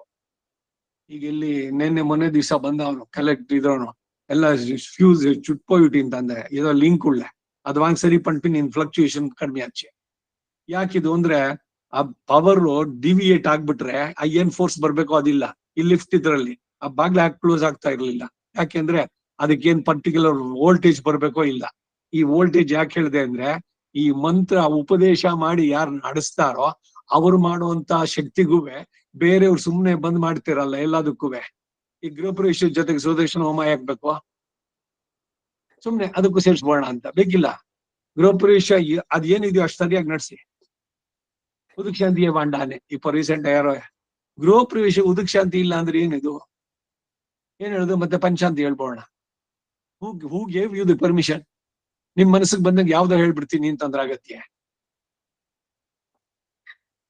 ಇವಕ್ಕೆಲ್ಲ ಏನು ಯೋ ಅಯತಾ ದೇವ ಯಜನಂ ಕರೋತಿ ಪಾಪಿ ಯಾನ್ ಭವತಿ, ವೇದದ ಮಾತು. ಸೊ ಆ ಭಯ ಇರ್ಬೇಕು, ಅದ್ ಸರಿಯಾಗಿ ಉಪದೇಶ ತಗೋಬೇಕು, ಆಮೇಲೆ ಅದಕ್ಕೆ ಮಾಡಕ್ ಹೋಗ್ಬೇಕು. ಸುಮ್ನೆ ಎಲ್ಲ ನಾನು ಮಾಡ್ಬಿಡ್ತೀನಿ ಏನ್ ತುಂಬಾ ಈಸಿ. ಇದು ನೇರವಾಗಿ ಒಬ್ರಿಂದ ಹೇಳಿದ್ದೆ ಕೇಳಿದ್ ನಾನು. ಇಲ್ಲಿ ರಾಜಾಜಿನಗರದಲ್ಲಿ ಒಂದು ಸುದರ್ಶನೋಮ ಏನು ದೊಡ್ಡದಾಗಿ ಇಟ್ಟಿಗೆ ಇದ್ರದೆಲ್ಲ ಹಾಕ್ಬಿಟ್ಟು ಉನ್ಕ್ ಯಾಕಿಟ್ಟ ಉಪದೇಶ ಚಿಹ್ನೆ, ಅಯ್ಯೋ ಇದ್ಕೋ ಉಪದೇಶಮಾ, ನಾನೇ ಪಾತ ರೆಂಡು ವಿಷಿ ನಾನೇ ಅಡ್ಸೆ. ಎಷ್ಟು ಜೋರಾಗಿ ಹೇಳ್ತಾ ಇದ್ದಿದ್ ಗೊತ್ತಾ ವಾದ್ಯಾರು. ಬಹಳ ಹುಷಾರಾಗಿರ್ಬೇಕು. ನರಸಿಂಹ ವಿಶೇಷವಾಗಿ ಸುದರ್ಶನ ನರಸಿಂಹ, ಸುದರ್ಶನ ನಾರಸಿಂಹ ಇವುಗಳೆಲ್ಲ ಮಾಡ್ಬೇಕಾದ್ರೆ ಬಹಳ ಎಚ್ಚರಿಕೆಯಿಂದ ನಡೆಸ್ಬೇಕು, ಭಕ್ತಿ ಶ್ರದ್ಧೆಯಿಂದ ಆಗ್ಬೇಕು. ಅದಕ್ಕಿರೋದು ಎಲ್ಲದನ್ನೂ ಸೇರಿಸ್ಬೇಕು. ಅದಕ್ಕೇನೆ ಅದು ಮಹಾ ಸುದರ್ಶನ ಅಂತ. ಬರೀ ಸುದರ್ಶನ ಬೇರೆ, ಮಹಾ ಸುದರ್ಶನ ಬೇರೆ. ಈಗ ನಾವು ಮಾಡ್ತಿರೋದು ಬರೀ ಸುದರ್ಶನ. ಇಲ್ಲಿ ಮಹಾ ಸುದರ್ಶನ ಅಂದ್ರೆ ಬಹಳ ಜೋರಾದ ಸಿದ್ಧತೆಗಳು ಬೇಕು, ಜನ ಇವರುಗಳು ಕೂಡ ಬರ್ಬೇಕು. ಏನು ಆಗಿನ ಕಾಲಕ್ಕೇನೆ ಅದು 25-30 ಸಾವಿರ ಖರ್ಚು. ಎಲ್ಲ ದ್ರವ್ಯಗಳು, ಡ್ರೈ ಫ್ರೂಟ್ಸ್ಗಳು, ಲಾಮಂಚ, ಎಷ್ಟು ದ್ರವ್ಯಗಳು ಬರುತ್ತೆ, ಅದೆಲ್ಲ ಹಚ್ಚಿದ್ರದಲ್ಲಿ ಬರುತ್ತೆ. ಅವೆಲ್ಲ ದ್ರವ್ಯಗಳಿರ್ಬೇಕು. ಮತ್ತೆ ಕೂತ್ಕೊಂಡೆಲ್ಲ ಜಪ ಅವರೆಲ್ಲ ಒಂದಿಷ್ಟು ಜಪ ಮಾಡ್ಬೇಕು, ಅಷ್ಟಾಕ್ಷರಿ ಸುದರ್ಶನ ಇದ್ರದಕ್ಕೆ. ಜೋರಾಗಿ ಹೇಳ್ಬಾರ್ದು, ಇದು ಆಕ್ಚುಲ್ ಆಗಿ ಇರುವಂತದ್ದು. ಆದ್ರೆ ರೂಟೀನ್ ಅಲ್ಲಿ ಚೇಂಜ್ ಮಾಡ್ಕೊಂಡಿದ್ದಾರೆ.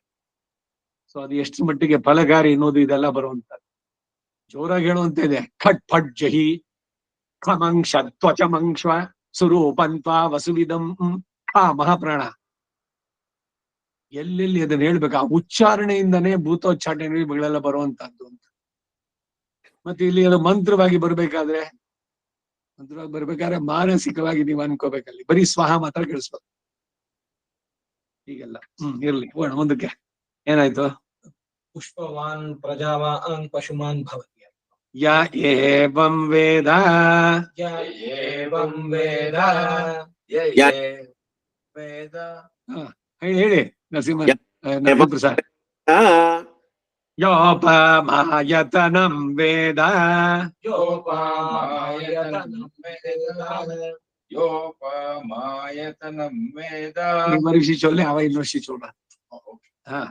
ಯೋಪಮಾಯತನಂ ವೇದ ಆಯತನವಾನ್ ಭವತಿ ಆಯತನವಾನ್ ಭವತಿ ಆಯತನವಾನ್ ಭವತಿ ಅಗ್ನಿರ್ವಾ ಅಪಾಮಾಯತನಂ ಅಗ್ನಿರ್ವಾ ಅಪಾಮಾಯತನಂ ಅಗ್ನಿರ್ವಾ ಅಪಾಮಾಯತನಂ ಆಯತನವಾನ್ ಭವತಿ ಆಯತನವಾನ್ ಭವತಿ ಆಯತನವಾನ್ ಭವತಿ ಯೋ ಅಗ್ನಿರಾಯತನಂ ವೇದ ಯೋಗ್ನೇರಾಯತನಂ ವೇದ ಯೋ ಅಗ್ನಿರಾಯತನಂ ವೇದ ಆಯತನವಾನ್ ಭವತಿ ಆಯತನವಾನ್ ಭವತಿ ಆಯತನವಾನ್ ಭವತಿ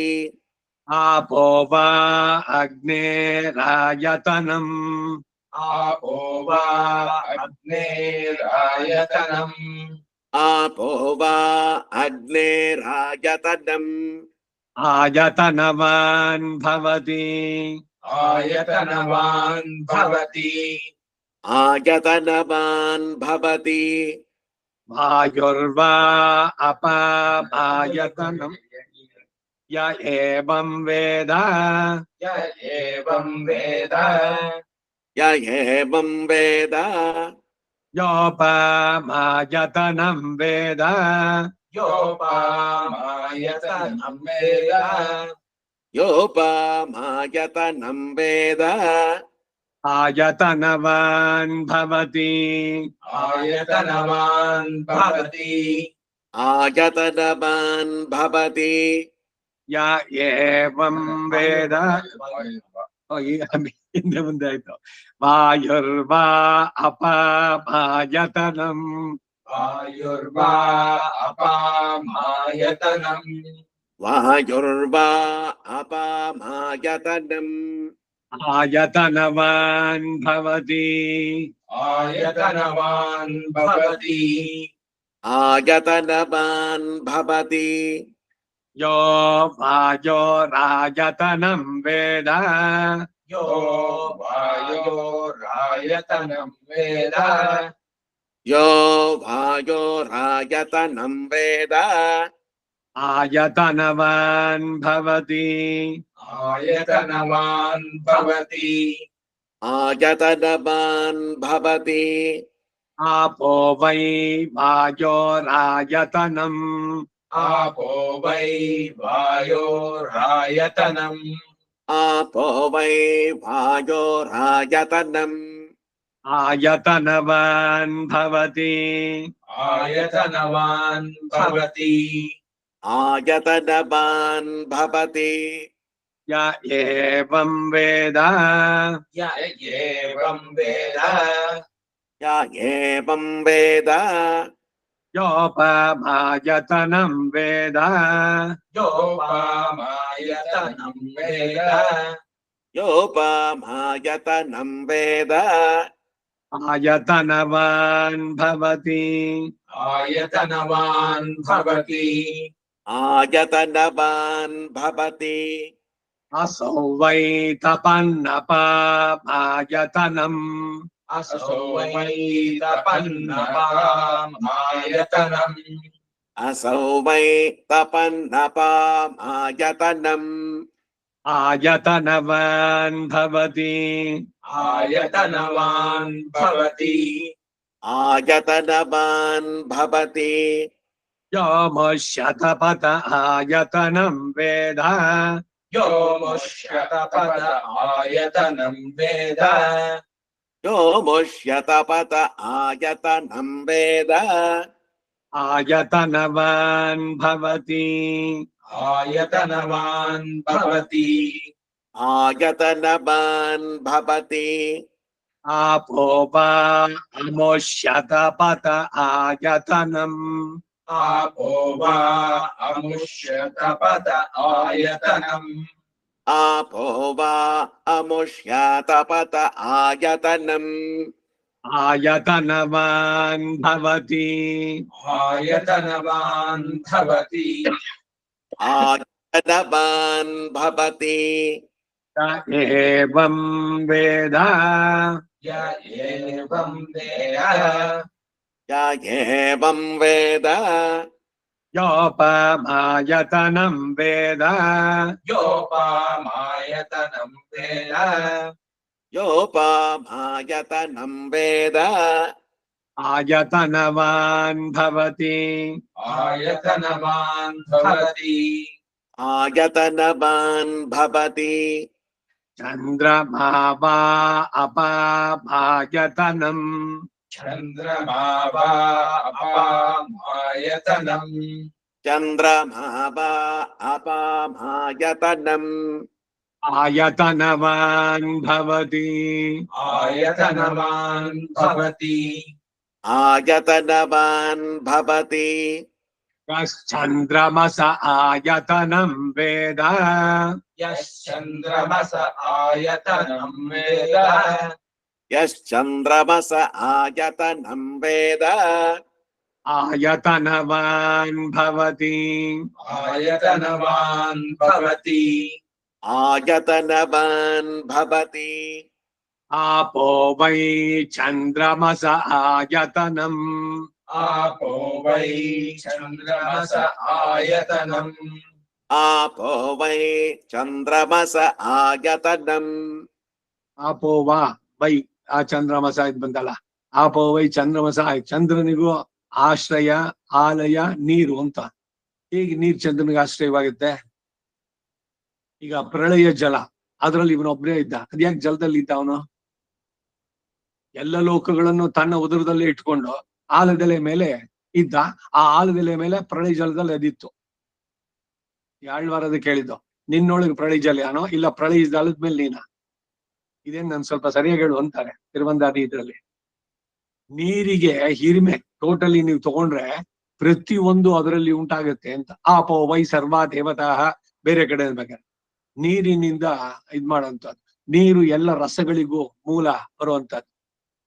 ರಸಹ ಅಂತಂದ್ರೇನು, ಅವನು ಇವನ ಭಗವಂತನಿಗೆ ರಸ ಗೃಹ್ಯೇ ವಾಯಂ ಲಬ್ಧ್ವಾನಂದಿ ಭವತಿ ರಸೋ ವೈಸಹ ರಸಹ ವೈಸಹ. ನೋಡಿ, ಇದಕ್ಕೂ ತೈತರಿ ಉಪನಿಷತ್ತು ಇದುಗಳಿಗೂ ಒಂದೊಂದಕ್ಕೂ ಎಲ್ಲದಕ್ಕೂ ಕೂಡ ಒಂದಕ್ಕೊಂದಕ್ಕೆ ಇಲ್ಲಿ ಭಿನ್ನಾಭಿಪ್ರಾಯಗಳಿಲ್ಲ. ಇಲ್ಲಿಗೆ ಸೇರಿಸ್ಕೊಂಡು ಇದ್ ಮಾಡುವಂತಹದ್ದು. 3 ಲೋಕ ಅನ್ನೋದು 7 ಲೋಕ, 7 ಲೋಕ ಅಂದ್ರೆ 14 ಲೋಕಗಳು, 14 ಲೋಕಗಳನ್ನೇ ಇವನು ಉದರದಲ್ಲೇ ಇಟ್ಕೊಂಡ. ಹಿಂದೆ ಒಂದ್ಸಲ ಇದನ್ನು ಹೇಳಿದೆ. ಈಗ ಧಾರೆ ವಿದ್ಯೆ ನಮ್ಮ ಮುಷ್ಟಿಯ ಸಮ ನಮ್ಮ ಹೃದಯ ಇರೋದು, ನಮ್ಮ ಮುಷ್ಟಿ Fist, that is the size of our heart.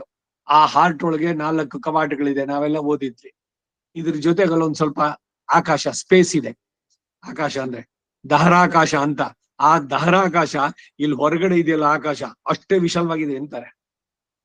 ಈಗ ಇವನ ಮಗುವಾಗಿ ಅಲ್ಲಿ ಕೂತ್ಕೊಂಡಾಗ ಇವನು ಉದರದಲ್ಲಿ ಎಲ್ಲ ಲೋಕಗಳು ಇತ್ತು ಅಂದ್ರೆ ಬರೀ 14 ಲೋಕಗಳ ಒಂದು ಬ್ರಹ್ಮಾಂಡ ಅಲ್ಲ, ಅನೇಕ ಕೋಟಿ ಬ್ರಹ್ಮಾಂಡಗಳು. ಯಶೋದೆ ಬಾಯಿ ಬಿಡು ಅಂತ ಹೇಳಿದಾಗ ಇವನು ಅವಳೆಲ್ಲದನ್ನು ನೋಡಿದ್ಲು. ಈ ಮಾರ್ಕಂಡೇಯನಿಗೆ ಇವನು ಪ್ರಳಯ ಕಾಲದಲ್ಲಿ ಹೇಗಿತ್ತು ಅದ್ ನೋಡ್ಬೇಕು ಅಂದ್ಲು. ಅವನಿಗೆ ಆಗಿದ್ದು ದರ್ಶನಗಳು ಎಲ್ರಿಗೆ ಹೇಗೆ ಅಂತ. ಈ ಹರಪನಹಳ್ಳಿ ಭೀಮವ್ವ ಅಂತ ಒಬ್ಳು ಇದ್ರಲ್ಲಿ ಬರುತ್ತೆ, ಈ ಹೆಳವನಕಟ್ಟೆ ಗಿರಿಯಮ್ಮ ಇವರುಗಳೆಲ್ಲ. ಅವಳು ಆಲದೆಲೆಯ ಮೇಲೆ ಮಲಗಿದ ಬಾಲಕೃಷ್ಣನ ನೋಡ ಬನ್ನಿರು ಅಂದ, ಆಲದೆಲೆಯ ಮೇಲೆ ಮಲಗಿದ ಅಂತ ಆಡ್ತಾಳ ಅವಳು. ಇವರು ಆಲಮ ಮರತ್ತಿನೆಲೆ ಮೇಲ್ವರು ಬಾಲಕನ. ಎಷ್ಟು ಜನ ಆಳ್ವಾರಿಗೆ ಈ ದರ್ಶನ ಆಗಿದ್ದು ತಿರುಮಂಗಿ ಆಳ್ವಾರ್ ಹೇಳ್ತಾರೆ. ಬೇರೆ ಬೇರೆ ಪ್ರತಿಯೊಬ್ಬರದು ಕೂಡ ನೋಡ್ಬೋದು. ಸೃಷ್ಟಿಗೆ ಮೊದಲು ಹೆಂಗಿತ್ತು, ಹೇಗೆ ಸೃಷ್ಟಿ ಉಂಟಾಯಿತು, ಎಲ್ಲವೂ ಹೆಂಗೆ ಲೈವ್ ಆಯ್ತು. ಇವನು ವಿಶ್ವರೂಪ ದರ್ಶನದಲ್ಲಿ ಅರ್ಜುನನ್ ತೋರಿಸಿದ್ದು. ಭೀಷ್ಮನಿಗೆ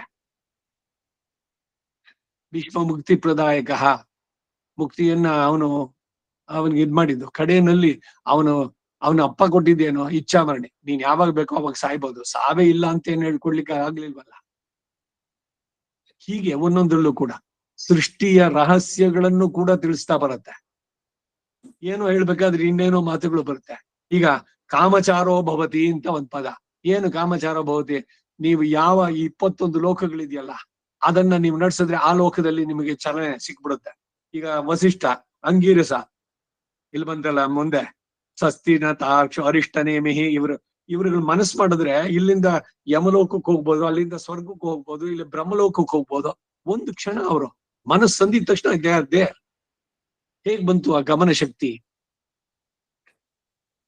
ಎಲ್ಲ ತಪಸ್ಸಿನಿಂದ ಒಂದೊಂದೇ ಹೇಳ್ಬೇಕಾದ್ರೆ.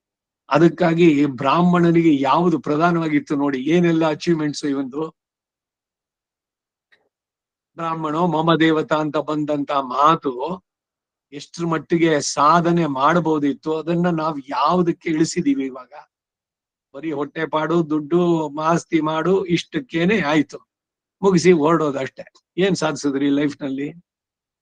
ಹೋಗ್ಲಿ, ಮಾಡಿದಿರಲ್ಲ ಇಷ್ಟೆಲ್ಲ ಅಚೀವ್ಮೆಂಟ್ಸು ಎಲ್ಲ ಶೇರ್ಸ್ ನಲ್ಲಿ ಇನ್ವೆಸ್ಟ್ಮೆಂಟು, ಮನೇನೋ ಮತ್ತೊಂದು, ಯಾವ್ದನ್ನ ತಗೊಂಡೋಗ್ತೀರಿ? ಇದು ಬೇಡ ಅಂತ ಹೇಳೋಲ್ಲ, ಅದಿರ್ಬೇಕು. ಆದ್ರೆ ಪ್ರಧಾನ ಯಾವ್ದಿರ್ಬೇಕು? ಈ ರಂಗರಾಜು ಮೊನ್ನೆ ಬಂದಿದ್ರಲ್ಲ ಹೇಳ್ತಾ ಇದ್ರು, I want to concentrate more on this. ನಾನು ಹೊಟ್ಟೆಪಾಡಿಗೆ ಎಷ್ಟು ಅಷ್ಟಾಗಿದೆ, ಲೆಟ್ ಮಿ ಇದು ಬುದ್ಧಿ ಬರ್ಬೇಕು, ಪ್ರತಿಯೊಬ್ಬರಿಗೂ ಬರ್ಬೇಕಾದ್ದು. ಇದರಲ್ಲಿ ಅಚೀವ್ಮೆಂಟ್ ನಾವು ಮಾಡೋಣ, ಬೇರೆ ಅಚೀವ್ಮೆಂಟ್ಸ್ ಗಳಾಯ್ತು. ಈಗ ಏನ ಬಿಡೋಣ, ಮಗಳಿದ್ದಾಳೆ, ಮದುವೆ ಆಗ್ಬೇಕು, ಅವಳದು ಇದ್ರದಲ್ಲ, ಅದಕ್ಕೆಲ್ಲ ಆಗಿದೆ, ಭಗವಂತ ಇದ್ದಾನೆ. I think I am capable of doing it, so let me concentrate on this ಅಂತ ಪುಸ್ತಕಗಳನ್ನೆಲ್ಲ ಇದ್ ಮಾಡಿ ಸಂಸ್ಕೃತ ಕಲಿಯೋದಕ್ಕೆಲ್ಲ ಹೋಗಿ. C, this is right way of ಮಾಡಿದ್ದು. ಕೆಲಸನೂ ಆಯ್ತು, ಸಂಪಾದನೆನೂ ಮಾಡಿದ್ದಾಯ್ತು, ಸಂಸಾರ, ಅದರ ರೆಸ್ಪಾನ್ಸಿಬಿಲಿಟಿ ಜೊತೆಗೆ ಅಚೀವ್ಮೆಂಟ್. ಅಯ್ಯೋ ಇದಕ್ಕೆಲ್ಲ ಹೆಂಗ್ ಟೈಮೇ ಇಲ್ಲ ನಮ್ಳಕ್ಕೆ, ವೇದ ಕಲ್ಕತ್ಗೆ ಯಾವ್ದು ಪ್ರಧಾನವೋ ನಮಗೆ ಅದನ್ನ ಬಿಟ್ವಿ, ಏನೋ ಬೇರೆ ಇದನ್ನ ಇಟ್ಕೊಂಡ್ರಿ. ಏನಾಗತ್ತೆ ಅಂದ್ರೆ ಮತ್ತೆ ಸಿಗೋಲ್ಲ ಈ ಜನ್ಮ. ಪತಿತ ದ್ವಿಜ ಅಂತ, ದ್ವಿಜತ್ವದಿಂದ ಬೀಳ್ತಾನೆ ಕೆಳಗೆ, ಇಲ್ಲಿ ಅದನ್ನ ಮಿಸ್ಯೂಸ್ ಮಾಡಿದ್ರೆ.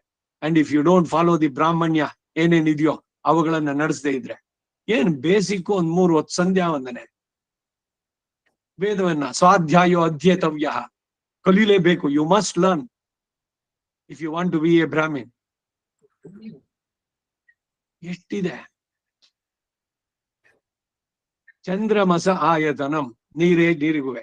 ಆಯತನವಾನ್ ಭವತಿ, ಆಯತನವಾನ್ ಭವತಿ, ಆಯತನವಾನ್ ಭವತಿ, ಯ ಏವಂ ವೇದ, ಯ ಏವಂ ವೇದ, ಯ ಏವಂ ವೇದ, ಯೋಪಮಾಯತನಂ ವೇದ, ಯೋಪಾಮಾಯತನಂ ವೇದ, ಯೋಪಮಾಯತನಂ ವೇದ.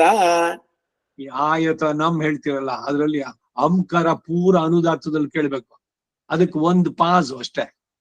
ಯೋಪಮಾಯತನಂ ವೇದ, ಯೋಪಾಮಾಯತನಂ ವೇದ, ಯೋಪಮಾಯತನಂ ವೇದ, ಆಯತನವಾನ್ ಭವತಿ, ಆಯತನವಾನ್ ಭವತಿ, ಆಯತನವಾನ್ ಭವತಿ, ನಕ್ಷತ್ರಾಣಿ ವಾ ಅಪಮಾಯತನಂ, ನಕ್ಷತ್ರಾಣಿ ವಾ ಅಪಾಮಾಯತನಂ, ನಕ್ಷತ್ರಾಣಿ ವಾ ಅಪಮಾಯತನಂ, ಆಯತನವಾನ್ ಭವತಿ, ಆಯತನವಾನ್ ಭವತಿ, ಆಯತನವಾನ್ ಭವತಿ, ಯೋ ನಕ್ಷತ್ರಾಣಾಂ ಆಯತನಂ ವೇದ, ಯೋ ನಕ್ಷತ್ರಾಣಾಂ ಆಯತನಂ ವೇದ, ಯೋ ನಕ್ಷತ್ರಾಣಾಂ ಆಯತನಂ ವೇದ, ಆಯತನವಾನ್ ಭವತಿ, ಆಯತನವಾನ್ ಭವತಿ, ಆಯತನವಾನ್ ಭವತಿ, ಆಪೋ ವೈ ನಕ್ಷತ್ರಾಣಾಂ ಆಯತನಂ, ಆಪೋ ವೈ ನಕ್ಷತ್ರಾಣಾಂ ಆಯತನಂ, ಆಪೋ ವೈ ನಕ್ಷತ್ರಾಣಾಂ ಆಯತನಂ, ಆಯತನವಾನ್ ಭವತಿ, ಆಯತನವಾನ್ ಭವತಿ, ಆಯತನವಾನ್ ಭವತಿ, ಯ ಏವಂ ವೇದ, ಯ ಏವಂ ವೇದ, ಯ ಏವಂ ವೇದ, ಯೋಪಮಾಯತನಂ ವೇದ, ಯೋಪಾಮಾಯತನಂ ವೇದ, ಯೋಪಮಾಯತನಂ ವೇದ, ಆಯತನವಾನ್ ಭವತಿ, ಆಯತನವಾನ್ ಭವತಿ, ಆಯತನವಾನ್ ಭವತಿ, ಅರ್ಜನ್ಯೋ ವಾ ಅಪಮಾಯತನಂ, ಪರ್ಜನ್ಯೋ ವಾ ಅಪಾಮಾಯತನಂ, ಪರ್ಜನ್ಯೋ ವಾ ಅಪಮಾಯತನಂ, ಆಯತನವಾನ್ ಭವತಿ, ಆಯತನವಾನ್ ಭವತಿ, ಆಯತನವಾನ್ ಭವತಿ, ಯಃ ಪರ್ಜನ್ಯಸ್ಯಾಯತನಂ ವೇದ, ಯಃ ಪರ್ಜನ್ಯಸ್ಯಾಯತನಂ ವೇದ, ಯಃ ಪರ್ಜನ್ಯಸ್ಯಾಯತನಂ ವೇದ, ಆಯತನವಾನ್ ಭವತಿ, ಆಯತನವಾನ್ ಭವತಿ, ಆಯತನವಾನ್ ಭವತಿ, ಆಪೋ ವೈ ಪರ್ಜನ್ಯಸ್ಯಾಯತನಂ, ಆಪೋ ವೈ ಪರ್ಜನ್ಯಸ್ಯಾಯತನಂ, ಆಪೋ ವೈ ಪರ್ಜನ್ಯಸ್ಯಾಯತನಂ. ಯಾರು ಮಳೆಗೆ, ಮಳೆನಲ್ಲಿ ಮೇಘೋ ವಿದ್ಯುತ್ ನೋಡಿ, ಎಲ್ಲ ಮೋಡ ಅದೆರಡು ಘರ್ಷಣೆಯಿಂದ ಎಲೆಕ್ಟ್ರಿಕ್ ಇದು ಅಂತ ವೇದವೇ ಹೇಳುತ್ತೆ. ಅದೆಲ್ಲದನ್ನು ಪರ್ಜನ್ಯೋ ವರ್ಷತಿ ಪರ್ಜನ್ಯ ಪರ್ಜನ್ಯೋ ವರ್ಷತಿ ಫಲಿನ್ಯ ಫಲಿನ್ಯೋ ವರ್ಷತಿ ಓಷಧಯ ಪಚ್ಯಂತಾಂ ಯೋಗಕ್ಷೇಮೋ ನಃ ಕಲ್ಪತಾಂ. ವರ್ಷಧಾರೆ ಭಗವಂತನ ಕೃಪೆನೂ ಕೂಡ ಕೃಪಾ ವರ್ಷ ಅಂತ ಅದಕ್ಕಾಗಿ ಹೇಳೋದು. ವರ್ಷತಿ ಪರ್ಜನ್ಯೋ ವರ್ಷತಿ, ವರ್ಷತಿ ಅಂದ್ರೆ ಮಳೆ ಬರುವಂತ. ಆ ಪರ್ಜನ್ಯ ಆ ನೀರಿನಿಂದ ಎಲ್ಲವೂ ಹೇಗೆ ಒಂದೊಂದು ಲಿಂಕು ಅಂತ ಇಲ್ಲಿ ತೋರಿಸ್ತಾ ಇರೋದು. ಯ ಪರ್ಜನ್ಯಸ್ಯ ಆಯತನಂ ವೇದ, आयतनवान् भवति आयतनवान् भवति आयतनवान् भवति आपो वै ಇದೆ ಮುಂತೆದಾ ಇಲ್ಲ ಯ ಏವಂ ವೇದ य एवं वेद य एवं वेद ಉಪಮಾಯತನಂ ವೇದ योपामायतनं वेद योपमायतनं वेद आयतनवान् भवति आयतनवान् भवति आयतनवान् भवति संवत्सरो वा अपामायतनम् संवत्सरो वा अपामायतनम् संवत्सरो वा अपामायतनम् आयतनवान् भवति आयतनवान् भवति आयतनवान् भवति यः संवत्सरस्यायतनं वेद यः संवत्सरस्यायतनं वेद यः संवत्सरस्यायतनं वेद आयतनवान् भवति आयतनवान् भवति आयतनवान् भवति आपो वै संवत्सरस्यायतनम् आपो वै संवत्सरस्यायतनम् आपो वै संवत्सरस्यायतनम् द्वादशकपालः द्वादशमासः आ संवत्सरः ಸಂವತ್ಸರಮೇವಾವರುಂಧಿ ಇನ್ನೊಂದ್ ಕಡೆ ಬರಬೇಕಾರೆ ಒಂದು ಸಂವತ್ಸರಿಗೆ ಅಧಿಪತಿ ಅದರಲ್ಲಿ ದ್ವಾದಶ ಮಾಸಗಳು ದ್ವಾದಶ ಕಪಾಲಗಳು ಇಟ್ಕೊಂಡು ಮಾಡುವಂತ ಹೋಮ ಏಕಾದಶ ಕಪಾಲಂ ದ್ವಾದಶ ಕಪಾಲಂ ಅಷ್ಟಾಕಪಾಲಂ ಸಪ್ತಕಪಾಲಂ ಬೇರೆ ಬೇರೆ ಇದಕ್ಕೆ ಒಂದೊಂದು ಬರುವಂತ ಈಗ ನಾವು ಚತುಷ್ಪಾತ್ರ ಪ್ರಯೋಗ 4 ಪಾತ್ರೆಗಳು ದರ್ವಿ ಆಜ್ಯ ಸ್ಥಾಲ ಪ್ರೋಕ್ಷಿಣಿ ಇತರ ದರ್ವಿ 4 ಯಾವ್ದು ವಿಚ್ಛಿನ್ನ ಅಗ್ನಿ ಸಂಧಾನ ಮಾಡ್ಬೇಕಾದ್ರೆ ಆಮೇಲೆ ಷಟ್ ಪಾತ್ರ ಪ್ರಯೋಗ ಅದರಲ್ಲಿ ಇದ್ಮ ಇತರ ದರ್ವಿ 2 ಬರುತ್ತೆ ಹೀಗೆ ಒಂದೊಂದಕ್ಕೂ ಕೂಡ ಸೊ ಸಂವತ್ಸರದಲ್ಲಿ 12 ನೀರು ಸಂವತ್ಸರಿಗೆ आपो वै संवत्सरस्यायतनम् आपो वै संवत्सरस्यायतनम् आपो वै संवत्सरस्यायतनम् आयतनवान् भवति आयतनवान् भवति आयतनवान् भवति एवं वेद य एवं वेद य एवं वेद योऽप्सुनाभं प्रतिष्ठितां वेद योऽप्सुनाभं प्रतिष्ठितां वेद योऽप्सुनाभं प्रतिष्ठितां वेद तत्येव तिष्ठति प्रत्येव तिष्ठति प्रत्येव तिष्ठति इमे वै लोका अप्सु प्रतिष्ठिताः इमे वै लोका अप्सु प्रतिष्ठिताः इमे वै लोका अप्सु प्रतिष्ठिताः ವಿಸರ್ಗ ಲೋಪಸಂಧಿಯಲ್ಲಿ ಇಮೇ ವೈ ಲೋಕಾಹ ಈ ಎಲ್ಲ 14 ಲೋಕಗಳಿದೆಯಲ್ಲ ಅದೆಲ್ಲ ನೀರಿನಿಂದಲೇ ಪ್ರತಿಷ್ಠಿತವಾಗಿದೆ ಇಮೇ ವೈ ಲೋಕಾಹ ಲೋಕ ಮುಂದ್ಗಡೆ ಆಕಾರ ಇರೋದ್ರಿಂದ ಲೋಕಾಹ ವಿಸರ್ಗ ಹೋಯ್ತಲ್ಲಿ ವಿಸರ್ಗ ಲೋಪ ಇಮೇ ವೈ ಲೋಕಾಹ ತದೇಶಾಭ್ಯನೋಕ್ತ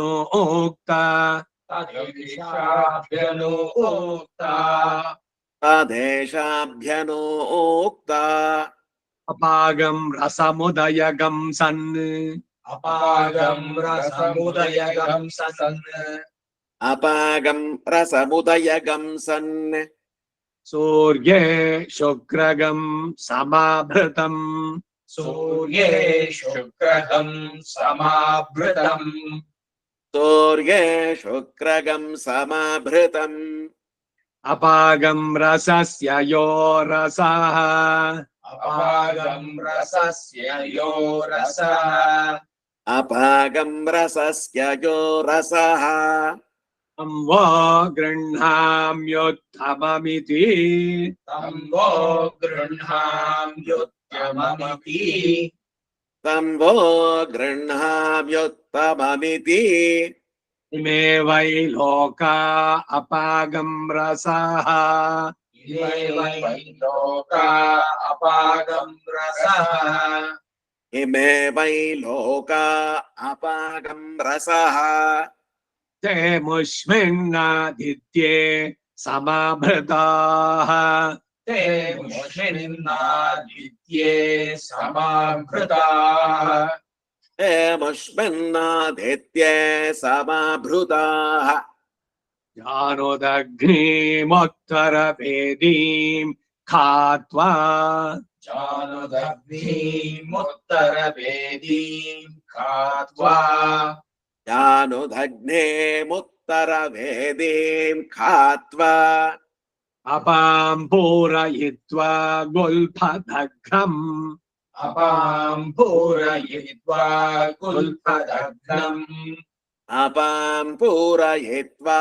गुल्फदग्नम् पुष्करपर्णैः पुष्करदण्डैः पुष्करैश्च सर्गस्थैर्य पुष्करपर्णैः पुष्करदण्डैः पुष्करैश्च सत्सस्तीर्या पुष्करपर्णैः पुष्करदण्डैः पुष्करैश्च सर्गस्थैर्या तस्मिन् विहायसे तस्मिन् विहायसे तस्मिन् विहायसे अग्निं प्रणीयोपसमाधाय अग्निं प्रणीयोपसमाधाय अग्निं प्रणेयोपसमाधाय ब्रह्मवादिनो वदन्ति ब्रह्मवादिनो वदन्ति ब्रह्मवादिनो वदन्ति अस्मात् प्रणीतेयमग्निश्चीयते कस्मात् प्रणीतेयमग्निश्चीयते तस्मात् प्रणीतेयमग्निश्चीयते सा प्रणीतेयमप्सुह्ययं चीयते सा प्रणीते सा प्रणीते सा प्रणीतेयमप्सु ययं चीयते सा प्रणीतेयमप्सुह्ययं चीयते असौ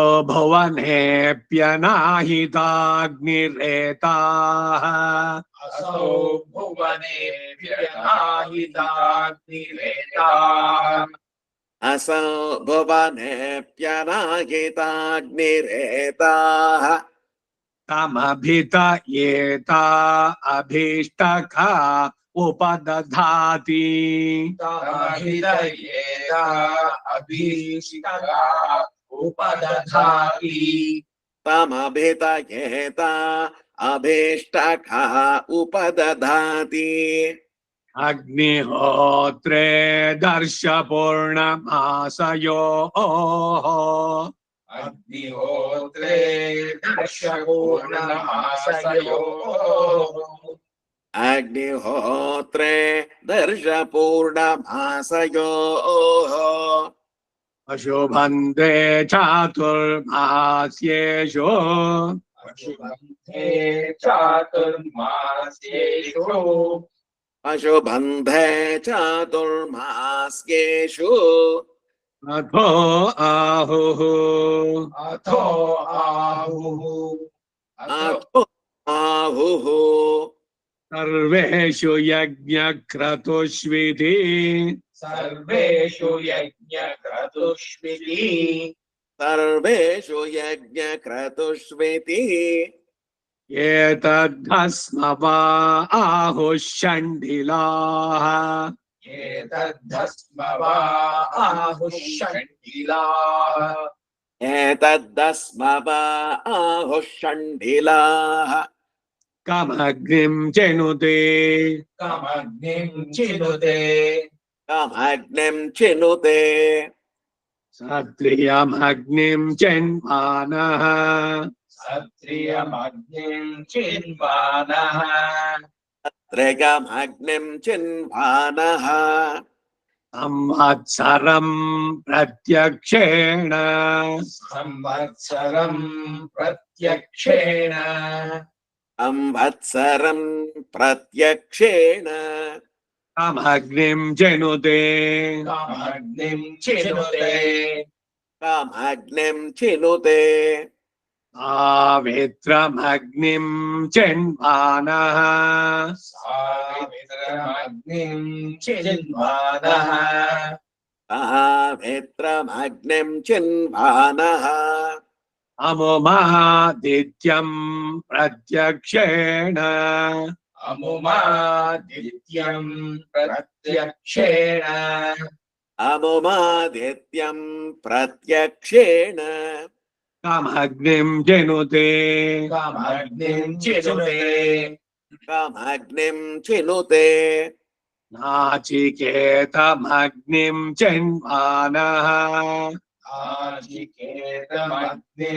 चिन्वानः नाचिकेतमग्निं चिन्वानः प्राणान् प्रत्यक्षेण प्राणान् प्रत्यक्षेण प्राणान् प्रत्यक्षेण कामग्निं चिनुते कामग्निं चिनुते कामग्निं चिनुते आतुर्होत्रियमग्निं चिन्वानः चातुर्होत्रियमग्निं चिन्वानः चातुर्होत्रिकमग्निं चिन्वानः ब्रह्म प्रत्यक्षेण ब्रह्म प्रत्यक्षेण ब्रह्म प्रत्यक्षेण कामग्निं चिनुते कामग्निं चिनुते कामग्निं चिनुते वैश्वसृजमग्निं चिन्वानः वैश्वसृजमग्निं चिन्वानः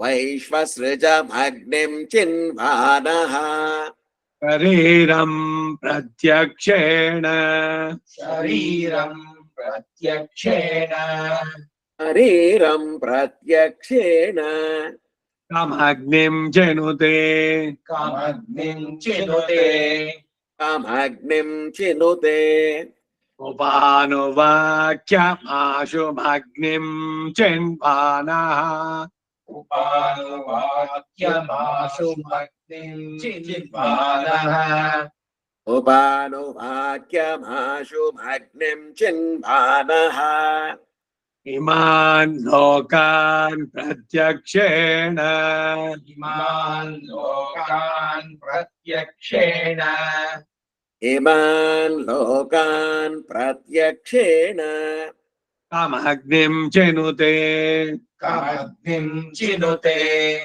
कामग्निं चिनुते इममारुणकेतुकमग्निं चिन्वान इति इममारुणकेतुकमग्निं चिन्वान इति इममारुणकेतुकमग्निं चिन्वान इति य एवासौ य एवासौ य एवासौ इतश्चामुतश्च व्यतीपाति इतश्चामुतश्चाव्यतीपाति इतश्चामुतश्च व्यतीपाति अमिति तमिति तमिति यो अग्निर्मिथो या वेद योऽग्निर्मिथुया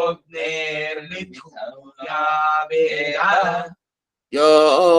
योऽग्निर्मिथुया वेद मिथुनवान् भवति मिथुनवान् भवति मिथुनवान् भवति आपो वा अग्निर्मिथो याः आपो वा अग्नेर्मिथूयाः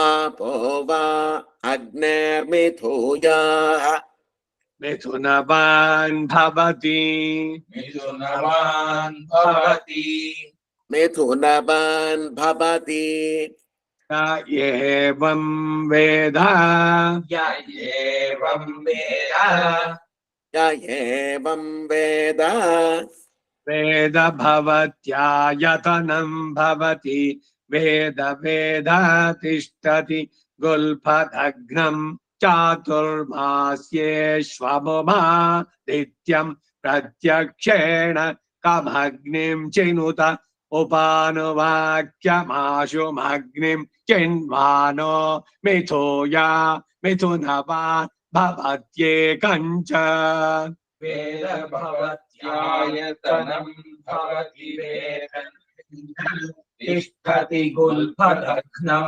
चातुर्मास्येष्वमुमादित्यं प्रत्यक्षेण कमग्निं चिनुत उपानुवाक्यमाशुमग्निं चिन्वानो मिथुया मिथुनवान् भवत्येकं च वेद भवत्यायतनं भवति वेदा वेद तिष्ठति गुल्फदग्नं चातुर्मास्येष्वममादित्यं प्रत्यक्षेण कमग्निं चिनुत उपानुवाक्यमाशुमग्निं चिन्वानो मिथुया मिथुनवान् भवत्येकं च पुष्पमग्निर्वायुरसौ वै तपञ्चन्द्रमा नक्षत्राणि पर्जन्यः संवत्सरो योऽप्सुनावमेतद्धस्म वै सत्रियगं संवत्सरगं सावित्रममुं नाचिकेतं प्राणागश्चातुर्होत्रियं ब्रह्म वैश्वसृजगं शरीरमुपानुवाक्यमाशुम् इमान् लोकान् इममारुणकेतुकमग्निं चिन्वानो य एवासौ ये कर अदोरदाता य एवासौ पुष्पमग्निर्वायुरसौ वै तपन्तन्द्रराक्षाणि पर्जन्यः संवत्सरो योऽप्सुनावमेतद्धस्म वै सत्रियगं संवत्सरगं सावित्रममुं नाचिकेतं प्राणागश्चातुर्होत्रियं ब्रह्म वैश्वसृजगं शरीरमुपानुवाक्यमाशुभिमान् लोकानिममावरणकेतुकमग्निं चिन्वानो य एवासौ पुष्पमग्निर्वायुरसौ वै तपञ्चन्द्रमा नक्षत्राणि पर्जन्यः संवत्सरो योऽप्सुनावमेतद्धस्म वै सत्रियगं संवत्सरगं सावित्रममुं नाचिकेतं प्राणागश्चातुर्होत्रियं ब्रह्म वैश्वसृजगं शरीरमुपानुवाक्यमाशुभिमान् लोकानिममारुणकेतुकमग्निं चिन्वानो य एवासौ आपो वा इदमासन् सलिलमेव आपो वा इदमासन् सलिलमेव आपो वा इदमासन् सलिलमेव नमो ब्रह्मणे धारणं मे अस्त्वनिराकरणं धारयिता भूयासं कर्णयो श्रुतं वाच्योढ्वं ममामुष्यवो हरिः ओम श्रीकृष्णार्पणमस्तु।